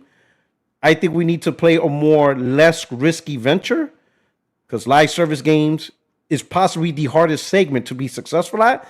In fact, it's so hard that even when you do launch a game, you can still end up failing. Concord, for example, whatever, especially for a team that's never worked on a single player game of their own. Hell, not even in a live service. Not even that. Even teams with multiplayer games fail. So really, it doesn't even really matter if you're multiplayer. It is the hardest area to be successful in. So Herman Holtz, right then and there, should have acknowledged what they want to do, appreciate it, but he should have said it's too risky. And you being a new studio who just signed on, I need a safer bet. I need something that has a higher probability that you guys will be successful. If it's a new IP, stick to the single player because we have other people that like Extreme mentioned, XDev and all that. or pitch a remake. One of the two. And if you guys really don't want to do a remake, that's fine. But let's pitch a single player title that even if it doesn't do too well, as long as it does enough to survive, you'll have another game, aka Housemark. Returnal did not light the world on fire, but it did enough for them to keep them around, and now they have Sorrows. You see what I'm saying? So Sherman Holtz should have had that mentality and be like, yeah, I appreciate it, but nah, we're not doing that. So now to continue on with Detective Siege post. However, they missed several deadlines, and it became apparent how large of an undertaking this project was for Bluepoint. One of them said, project sounded good, but we really should not have been doing a live service game. It was out of the norm for us and our bandwidth. Let me stop there. This is exactly it. I could have told them that. I could have been like, listen, you guys have no multiplayer experience, and you're on your first go around. You want to jump on the hardest section in gaming when you have like Call of Duty devs try to make a new IP and they fail, and you guys really want to jump at this right off the gate. Like no, you can't. This project cannot be approved, right? And then we're not trying to hold back your creativity, but you guys are setting yourselves up for failure. The hardest market to get into, plus you guys don't have the experience to do that. And you're not really that big. You guys are like 70 deep. All right, continue. Ultimately, the project was shut by PlayStation after being given multiple opportunities, and Bloomplay was tasked with pitching new projects in 2025. Both said there was additional pressure turned up on the deadline on the heels of Concord being canceled. They said the scrutiny on the live service games was intense. Both said they thought having the live service game canceled was the right move so they could take on other projects more suitable for them. That should have been a decision in the beginning. We're not greenlighting this. Do projects more in your lane. All right, to continue. Both said the studio was not currently working on any greenlit projects at the time of closing, and they had not secured any greenlit projects since God of War game was canceled. Both said any reports on currently working on an approved project with funding are not accurate. There has been 4 projects pitched to PlayStation to their knowledge, and these projects were not greenlit. Let me stop there. And this is the part I was trying to tell Thrash. Sony has the ability to say no to projects. His argument was, no, they don't, because that's not Herman's job to do so. He doesn't know what's going to be successful. I'm like, he does have that ability. That's where they get their funding from. That's where they get the funding. Like, you don't automatically, and that's what I was trying to tell Thrash, you don't automatically get funding from, you have to pitch your project, and they have to say yes to get the funding. But the yes is not automatic. They can say no. They can say, nah, we're not feeling that. No, try again. Try another concept. All right, go back to the drawing board. How about this? You know what? Cool. We agree with that. Give you the funding. And this is what I'm trying to tell you. So now look how silly this is, right? Or let me continue. One of them said 2 of these projects were remakes they wanted to take on, but PlayStation did not believe they would be successful in the market. Both were apparently single-player experiences. I did ask if I could have the names of these projects. Both said no, and the reason is that at least one of the pitch projects is now being worked on by another studio, and they do not want to be responsible for putting that info out. I follow up on why they did not get the green light, but someone else did, and they did not know. Now, going back to what I was saying, this is exactly what I was telling Thrash on Friday. They have the ability to say no. In fact, they did it already. Sony then pitched the Uncharted 1 remake. And they made the decision to say, hey, great idea, but we don't want you to do it. We're going to give that to Naughty Dog. So they do have the ability to shift and say, no, you're not doing that. We got to do this. We don't want you to do this. I've been said he can do that. Now, look what's crazy. And I'm going to put my, I'm going to put it right here because I don't want everybody to see my face. So Sony says yes to a live service game with a studio that has no experience with multiplayer, but they say no when they pitch remakes, when that's all the experience they have. They literally bought the studio because they were great at remakes. Do we not see how retarded that is? I'm sorry if I'm using that word, but do we not see the foolishness? You say yes to something they have no expertise in, but you say no to an area they do have expertise in. Am I crazy? Like, am I the only one that sees the stupidity in this? You say yes to live service, And when they say, all right, but how about we make a remake? We're good at that. Nah, we don't think it's going to be successful. Yeah. Am I bugging out here? Nah, you're not. It's crazy. This is what I'm talking. And so who? That's Herman. He's incompetent. Homeboy said yes to live service, but he says no to remakes. With a studio known for remakes. That's like going to Red Lobster for the steak and going to Cruise Riff for the lobster. Are you dumb? You're going to you don't go to Kentucky Fried Chicken looking for a burger. Like what are we doing here? Like Herman, what is wrong with you? He's that type of dude. I'd be like, yo, Herman, I'm going to KFC. What do you want? A Big Mac. Are you dumb? I said I'm going to KFC. What is wrong with you? You know what I'm saying? And that's the point why I say. So when Detective C posted, I'm like, bingo. They have no problem shutting down projects. They have no problem saying, nah, you can't get my money. To continue, one stated that PlayStation did offer them job opportunities within SIA due to what they do. The other stated they have not had help in getting jobs within SIA. So so some of the people, just like anything else, specific people that have specific talents, Sony will try to retain and to fill gaps in other studios, but most of those guys are gone. One said the atmosphere had soured in their view after God of War project was canceled. It then got worse after projects they were pitching kept being turned down. So they keep getting turned down project after project after project. They said several had left the studio prior to closing, and they thought headcount was in the 50s at the time of closing, maybe 60s. One stated they were fine with how the studio closing news was handled, but the other person said they were not happy with how things went down. I asked details, and they said it was just the way it was communicated. Both said that there was more that happened behind the scenes, but they were not directly involved in those conversations and hope others will give their side once they are no longer at the studio. The consensus after several pitches were declined, in their opinion, was that they were not going to get a project greenlit and it was a matter of time until they were closed. I asked about other potential studio closings. One did not want to discuss studios they did not work at. The other stated that they have friends at other studios and there are a few studios that they believe will be closed or more staff reductions in the near future. One did give me the names of the studios they thought were next, but asked me not to share this part out of respect to the other studios still operating, and I agreed. I am thankful they took the time to communicate with me and trust that I would not use their names. All research for this was done through LinkedIn. Make sure to follow me in news updates around games, movies, TV shows. So, exactly, I knew exactly what Sony can and can't do. I mean, it's not hard. If you control the budget, you have the power to say no. You're not getting money is not automatic. So if you're approving financial officer and you're the one that approves the money, you got to convince that person, this is why you should give me money. And that person can say, yeah, I don't like that idea. No, you're not getting money. Come try again. Because if it wasn't like that, and every PlayStation studio had carte blanche creative authority, then you don't need that position.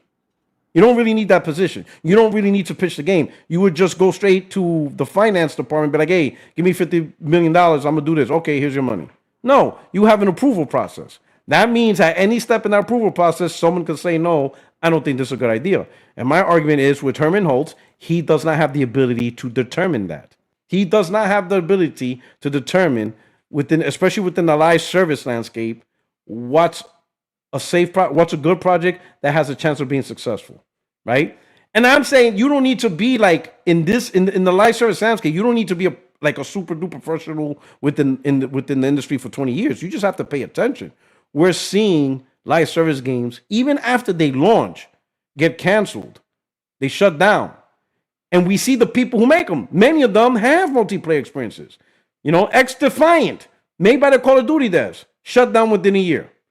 Concord, shut down within days. Right? The multiverse game with, Scooby-Doo and Batman, that was popular for a little bit.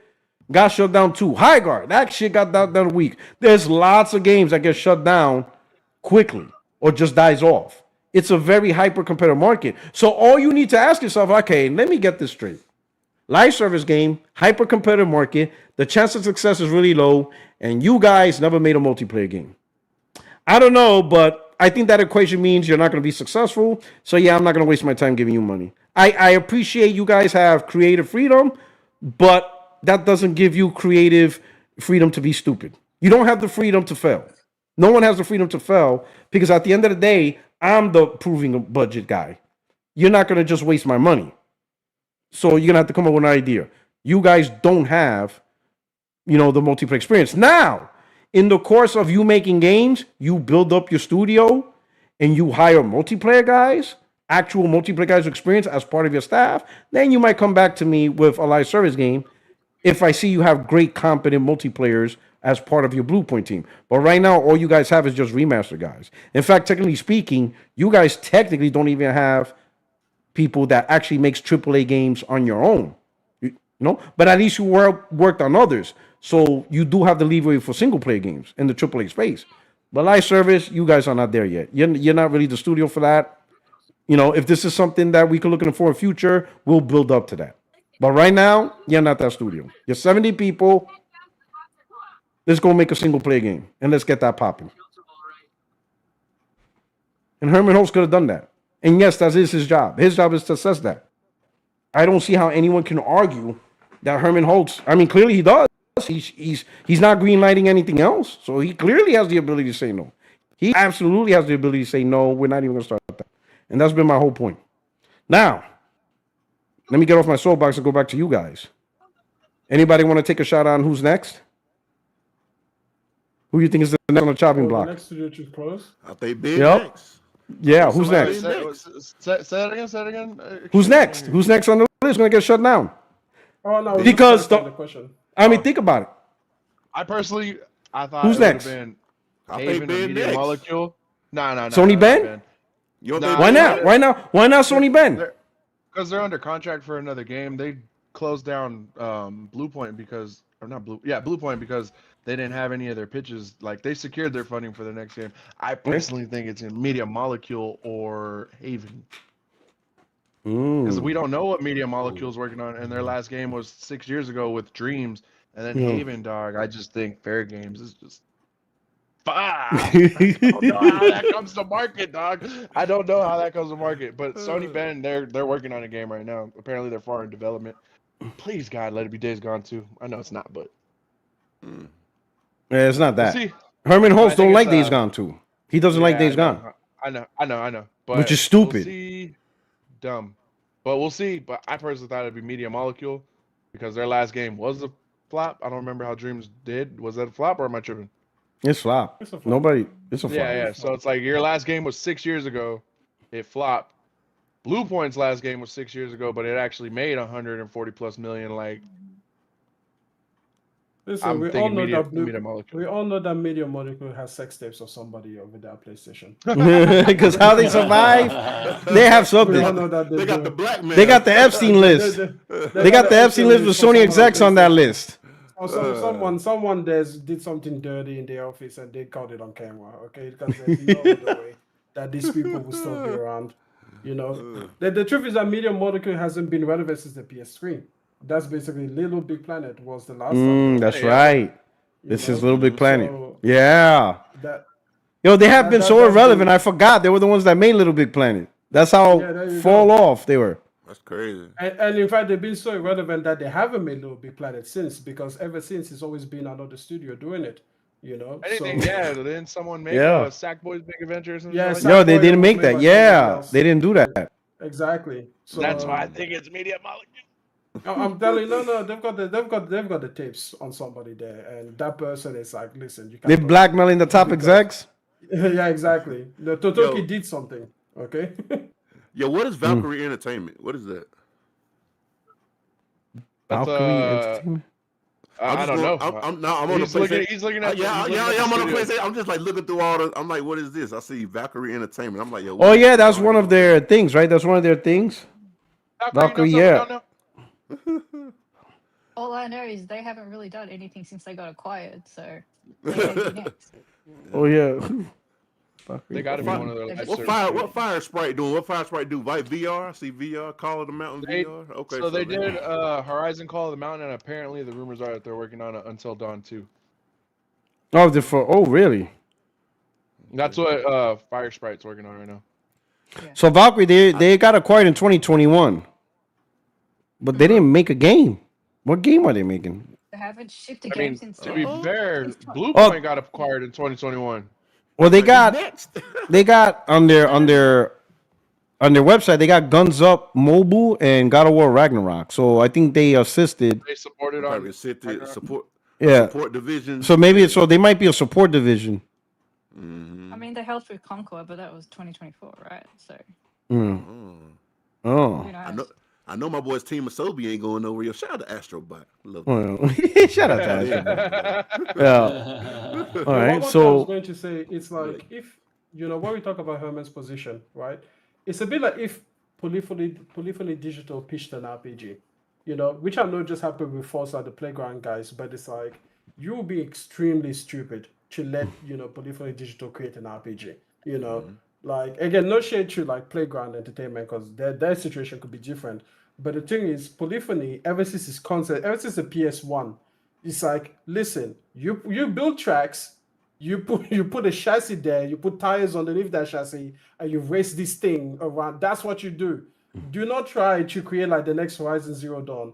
And it's like, again, I fully agree with you. Herman and the PlayStation company, that's what's called a pitch, right? Because you are literally selling your idea to somebody. They should have protected those those ambitions. The ambition. yeah, exactly. Just protect them. Just be like, nah, Yeah. you guys Protect them for this ain't for you. themselves. Exactly. Well said. Right. So yeah. So I think Haven is a good candidate for being closed down, and Media Molecule is a good case for closed down. Sony Oh, Ben, Haven definitely is Haven, yeah, fair games, oh yeah, and then I think Sony Bend. Well, if they do have a project approved, as long as nothing going bad with that project, but if they go through stumps and miss milestones, They've been they're so getting quiet, chopped. man. Like I haven't heard anything from Sony. They're gonna get chopped. Because think about it, they haven't made a game longer than Blue Point. So the only thing that's really saving their ass right now is they put out that remaster and that brought in revenue to the studio. So it's not like Blue Point that just hasn't brought in any revenue in the last 6 years. You know what I mean? And say what you want about Days Gone, it did make a lot of money. It did do well when the remaster came out. That was actually the first time I played it. Yep, I played it. I beat it. I liked it. Right. Yeah. It was great. I platinumed it. It was great. It's too bad. It's too bad. It's too bad Herman Holtz doesn't like. It's too bad he doesn't like the IP. Yeah, man. I'm really curious to see what the hell they're working on. See, because they haven't missed any deadlines right now. They've shown their demos to Sony, so we'll see. You think it's a PS6 release? You think it still Probably. might be in the PS5? Yeah, it's not coming out anytime soon. It'll be PS6, PS5. It's not coming time. It's not coming out anytime soon because they did cancel that multiplayer game. They had a multiplayer game and they canceled that. PS5, PS6 for sure because they're gonna need as many sales as they can to generate revenue. They're not gonna put that on. If they put that PS6 only with only like 10 consoles out, they're setting it up for failure. Yeah, they're not. Yeah, that's a cross-gen game. Most of the PlayStation 6 is going to be cross-gen games. Yeah, it's just or reality. Some slick shit where it's like, 2 years later, here's the director's cut. What? Yeah, but stuff. So here's a good question, Glassdoor Gamer. How much will Sorrow sell? More than Returnal? Yes, for sure. I think so. I think the late bloomers of Returnal. I think some of them are going to be like, "Wow, I really missed this when it first came out. I didn't know it was this good." And I think they're going to have King to stream it. Yeah, they're gonna have that in the back of their mind. Oh, this is a new game from the makers of Returnal. Oh, I really like that game. Yeah, I'll get this day one. So I think it's gonna be how much more? I don't know. I don't think it's gonna be dramatically more. I think it'll be dramatically more. You think so? Ooh, Yeah, really? because Returnal only sold like up to 1 million. Because remember the last number we heard for it was like Oh, yeah. 500,000. Oh yeah. What copy sold? What, Yeah, copy sold. Yeah, copy But at sold. the time, it represented 10% of the actual available install base. So it was actually really well sold product because And it was not well many reviewed. things can sell. If you There wasn't a lot of by the PlayStations. time- Yeah, exactly. Yeah, it was like By the early time on. Yeah, okay. it was one of the earlier Star exclusives. Wars comes out, it will be about 95 million, consoles sold. If they were to maintain just the 10% baseline, that would be That's 9.5 million. 9 million. Okay, which if they is do. a huge amount and is a Yeah. lot better. And from everything that we see, they have addressed all of the complaints, all of the piece ass, weak ass, stop, goofy ass journalists that couldn't play the game, or at the difficulty that it is. They've built in a lot of systems, to help you out. So now we should be getting all that stuff. A lot of accessible options. There you go. A lot of journalist mode is built in, basically. You can make Apparently, that game had a $10 to $20 million budget for Returnal, so they made their money back. So yeah, that's the good part. Yeah. Like with that title, they didn't need a big budget. So like, it's not one of those games where you gotta sell 10 million to make those. So. But the funny part is, just like Extreme always argued, you guys talk about smaller titles or AA projects, but then you don't buy them. Like Returnal is a great example of a game that does. Yeah, Returnal is a great example that you don't have a bloated budget, but the game's great.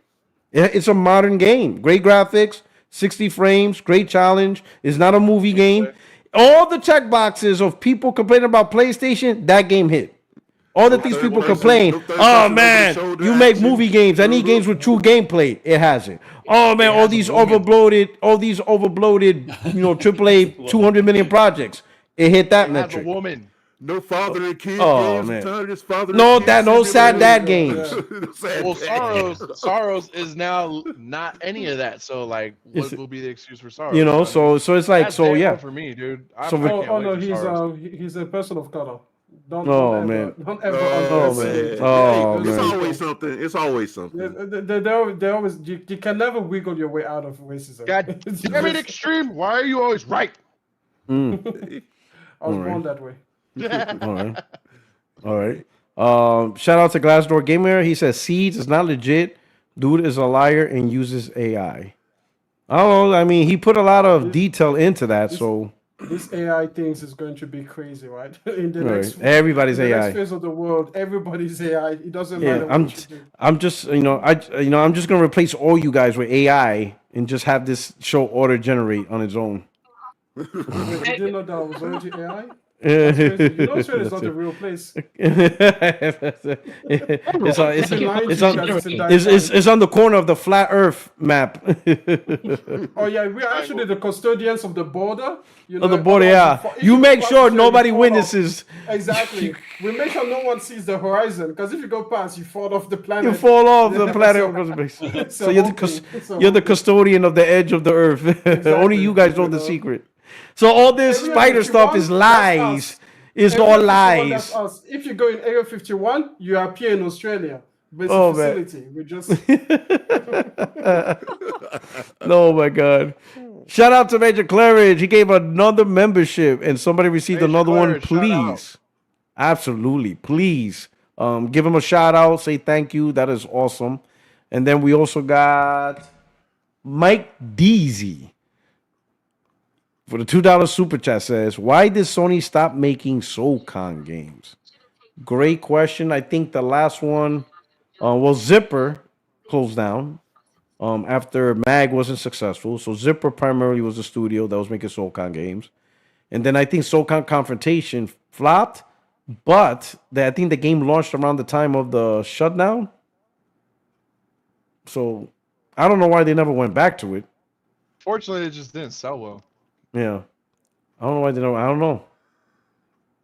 I don't know if they ever go back to it. Some people said that if Sony's going to go live service, do it for iconic IP that once meant something, right? Now, granted, the last two entries of SOCOM didn't fare so well, 3 and Confrontation, but 1 and 2 are iconic. So if you want a concept, a 4-squad Navy SEAL type, co-op environment, and that's what's great. I mean, you can also do PvE, PvP, story base.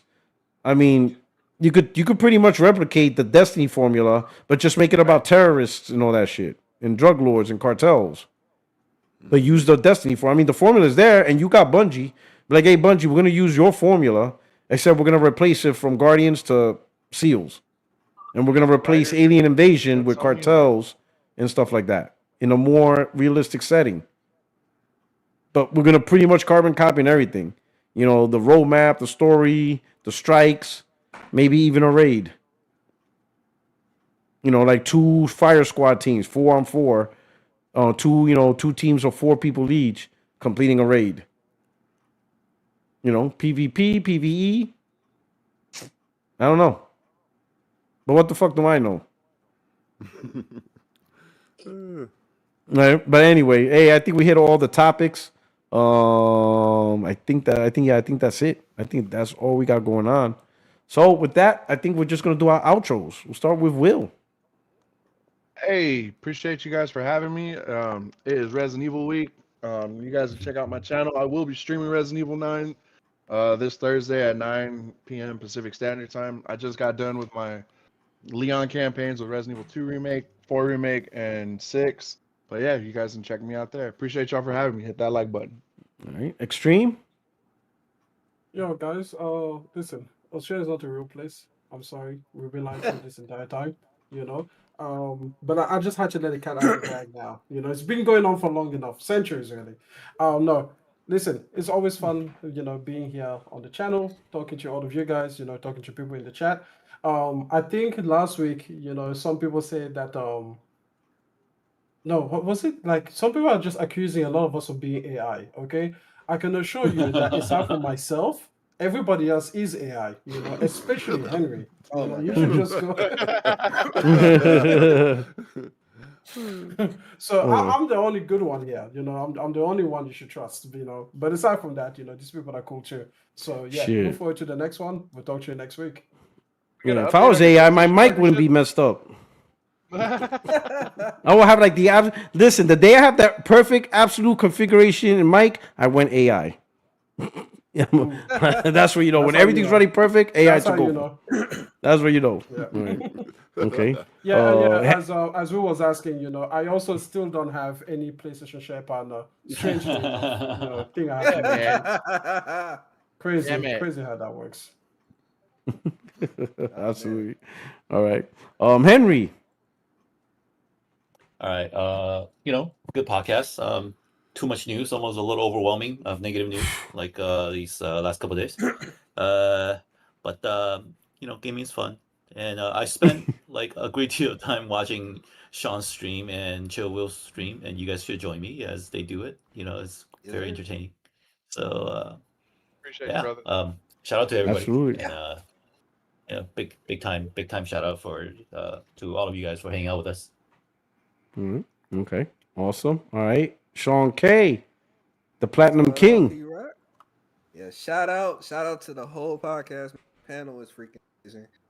So, like I said, just like Chill Will, I'm gonna be doing my Resident Evil playthrough at Friday night. So I will be starting my playthrough of Resident Evil 9 Requiem. So I will do that as well. But other than that, y'all can find me at Sean K the King, and I will see y'all there. And also shout out to the podcast, man. Let's go. All right. Me, I'm just gonna be farming for Lumina for like the next for like the next 6 months. That's all I'm gonna do. I'm gonna keep farming until Wolverine comes out. So I'm gonna just have 2 games. I'm gonna have 3 games played in 2026: Clair Obscur, Wolverine, and GTA 6. Sounds like you're playing the top 5 game of all time.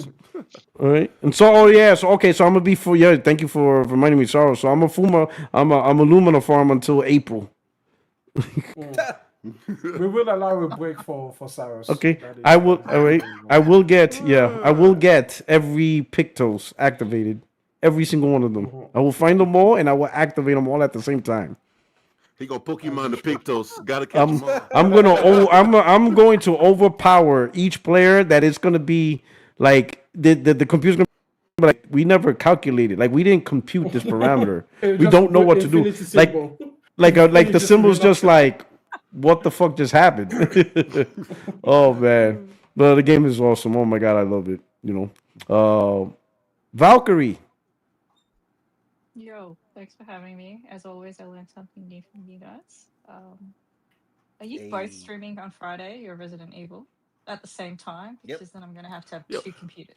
You're going to have to dual screen. That's fair. If we're going to be streaming on Thursday, he's going to be done with the game before Sean start on Friday. He better. He better. Don't let Sean get that platinum before you beat the game. Yeah, it's a race for platinum. We're going to see who get the platinum first. Is it going to be Sean or is it going to be Will? Yeah. Don't threaten me with a I good want to time. see that. We'll probably I want go to get see it that. before me because that trophy list. I seen that trophy. It's crazy. Yeah. Is it because Yeah, is it I because you're seen it. partnered with I Capcom? seen it. Is that why you've seen it before? Now, go on PSN profiles. There's actually they actually have the trophy list already. If you don't care for spoilers, The man Yeah, did it like legitimately. of course I'm not gonna spoil. I'm not gonna spoil the trophy, but yeah, I'm it's saying on not PSN you, motherfucker. I'm saying there's spoilers on the trophies. Oh yeah, okay. definitely. He said, "Not you, motherfucker." Oh man. All right. Doughboy, Yo, North Carolina. man, I just appreciate this podcast. I love the topics we talk about. I love the fact that we get to push back against racism. You know, It's just- shout out to Oh Sarah my God. Bond. Hopefully you get your 40 acres in the mule, my sister. oh my You know, god. stay Yeah, strong. no doubt. Come to PlayStation. You know, you got off of that Microsoft plantation, so you get to Oh move man. on. Oh This man, is that's wow. crazy. You know, you He get said the to plantation. move on and stay strong. Ouch. But man, you know, just shout out to the podcast. You know, make sure that y'all like, subscribe. Make sure that y'all go check out Will, to go check out Sean. Appreciate y'all. I'm definitely gonna be watching y'all. Like I said, like Valkyrie, I'm gonna be split screening. I'm gonna be definitely checking y'all out. My I guess what I got going on. My case, my PC case just came. My power supply came. I know y'all probably don't care about that, but yeah. Oh, So yeah, I'm like one step closer to to get my PC done. So I'm happy about that. And then I will be playing Batman. So I know P Rock Okay. P Rock proud of that. Finally. About time. About time. I was about so to that's say, coming. I'm like, there you go. He's doing That whole everything but playing collection is, yo, Batman. you better get ready. He's doing everything Look, but playing Batman. I'm one step closer. It's coming. But yeah, man, you know, I love the pod, and you know, I just hope everybody just, you know, have a good rest of your week, man. Can't wait till Yeah. next Tuesday. It'll be great. That is awesome. All right, appreciate it, man. And this podcast appreciates you, boy. I'm glad you snuck into the club. Real. Absolutely, Let me boy. live that down. Listen. No, it was that listen. Listen, that was genuinely funny. I finally accepted it was God's will. It was God's will, and I finally accepted it. He had a vision, you know. I'm not negating God's plan. It was His plan all along, and I appreciate you, brother. Thank you so much. Yes, sir. And then, of course, our own AI model, large language model, the entity. Large, actually talking about large language models, very substantial weekend coming for gaming. Requiem is being released. Very high hopes with that. Marathon, Server Slam, that is going to be very interesting. It is going to be a huge success. And if you know, PlayStation is running a closed session to test out Hunter's Gathering. I did sign up for that. I'm not sure if they're gonna allow me to get in, because I'll let them know if it's shit, and probably it is shit. And as you should, Yeah. you know, they're never gonna let me in any live service thing, because I'm gonna say they're all shit. Shut this shit down to every single one of them. All right, so I'm just biased like that. So yeah, don't involve me. Because I'm gonna break NDAs and everything. Sue me. I don't care. All right, everybody. Hey, my friends, my family, my fellow gamers. Thank you so much for rocking out with us here at 60 Frames No Like Podcast. You know, and on behalf of the crew, we really appreciate you guys interacting with the community and stuff. If you haven't already, please hit the like button. And if you're new to the channel, subscribe, stick around, and join us every week. I'll drop a video or two, and then maybe I might do another Friday Night Live. So we'll see what other craziness will happen. But of course, check out, the channels, check out Sean K. the King and Chill Will. They do a great job of, streaming their games and stuff like that. Great opportunity and stuff. And then, of course, every once in a while, check out, Extreme. He drops a video randomly when he has a random thought. But guess what? When he drops it, it's a great thought. All right. And then, of course, Very deep and Henry. intellectual for me. Don't forget Henry. You can find him on Instagram. Yes. Yep. Art by Henry. It's art Yeah, underscore Henry. Art underscore by Henry. You can check out all his artwork that's on there. And they are not AI. They are all generated by him. Unless he's AI, then technically, if he's AI, then yes, it's generated by AI. Right? And then who knows? Maybe AI. maybe one day we'll see a vid on Valkyrie's on a surfboard, because I think that would be pretty cool. That little surfboard back there is not little. That thing is huge. It's just you want me to Same height as get her it? Yeah, surfboard. do it again. Right? It looks small, and then look at that. Oh, look at Look at it. Look at the Look at that. scale. That shit, like the scaling's off as it's in the background. Wait, it Back- doesn't it's just- mean. Wait, let me go back. Like look, like you see those little pillows. Grab the little pillows. Hey, dude. Look at them shits. Look at them shits. Surfboard? 6'6". That's literally my Jesus. height. That's me standing next to you right there. Wait, You 6'6"? Lie. You 6'6"? Fuck? We've been through this already, bro. No, We have? No, we have not. Yes, we over have. I would clearly remember having a 6'6". We've I would been have. through this already. I would clearly I know. remember talking to a 6'6" Canelo Alvarez on the podcast. I would clearly remember that. We've I would been through absolutely this. remember that. 6'6". Yes. Stand up. He's tall. Yo, that's Why would I crazy. lie about my height? 6'6". Tall. Yeah. We don't know why you would lie, but there you are doing it. So here we are. You know. We don't know why, but you're doing it anyway. My man is 6'6". That is Talk to crazy. him. I No, listen. no. Stand This up. motherfuckers, we got Brock Lesnar. I used to call him Paul Wall. We got Brock Lesnar on the damn podcast. Isn't Brock Lesnar short? Like holy, or like touch the ceiling. 6'6". Holy shit! That's a low ceiling. You're in the basement. That's a 5 foot. All right. You still don't believe me? No, Go to we my believe Twitter. you. Go to my Twitter and watch me put up my Christmas lights. I'm All right right. there next to the roof. That's a Charlie That's a Brown low tree. That's a Charlie Brown tree. You got a Charlie Brown tree. You got a Charlie Brown tree. Holy shit! Bro, that is Like crazy. yo, and you don't play I told you basketball? this, bro. I play basketball. I told you Oh. this when I was in the Marine Corps. I was an administrative clerk. I felt like Mr. Incredible behind the fucking desk. Just This guy is the biggest admin guy ever. yeah. Imagine, I'm telling you. yo, I would have fun. Somebody comes in, you know, you got somebody, a pissed off Marine. I didn't get paid today. Who the fuck is responsible? I am. He's like John Sally in Bad Boys. Yeah. Let me say again. Let me say again. Can you help me with my pay? I don't think it's your fault, but maybe there's a miscommunication. Like, I'll check on it. Like, yo, this is the biggest admin guy. Like, why the fuck are you not part of MARSOC? That's what I would have said. I'd be like, what the? I would have been like, what the fuck are you doing in admin? Why you aren't with Marine Special Operations and shit? Well, see, I can't So- count past 10 without taking my shoes off. Like all the guys that are in special operations that have to carry 80-pound bags are in the infantry, and they're like 120 pounds, and the 6'6", 250-pound diesel, just make sure you have your pocket protector. The fuck is going on? Who is the recruiter that set this shit up? That's Sergeant Vega. You know, Sergeant if Vega. I'm a recruiter, I could just imagine a recruiter who enlisted you, who got you in, and be like, yeah, I think admin's perfect for you. And then you got some scrawny, skinny wimp, infantry. That's where you need to go. Like, what? I wanted to go. Wait a minute, we got Herman Holtz as a recruiter too? The fuck is going on here? He's out here doing this shit. It's incompetence everywhere. It's from the top, bottom, from the press. Well, I can't say that, you know. But We got a Herman Holtz ass recruiter making these decisions. Yo, that shit. Yo, now I know. Yo, that is funny. I disrespect my staff sergeant. Staff sergeant Vega's a shit. Yo, that is good. And your staff sergeant was probably like 5'2", wasn't he? And he's your boss, talking shit. He was really. I know. Actually, yeah. Like, Yeah. He yeah. was really small. I knew it. Like and they're the meanest bastards too. They're the meanest motherfuckers, bro. If you see a fucking if you see a 5'5", if you see a 5'5" gunny who's Latino, stand the fuck by. They have like a 3-tab martial arts belt, Yep.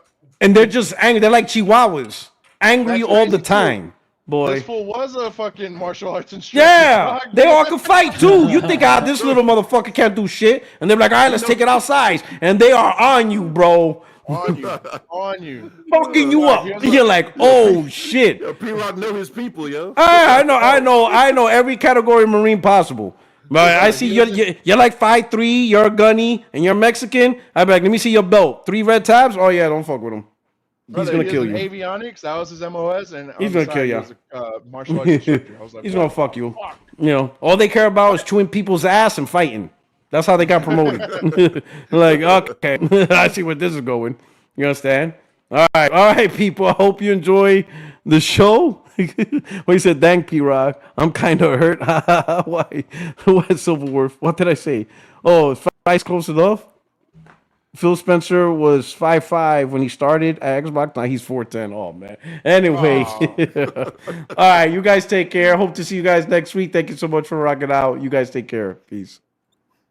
Hey.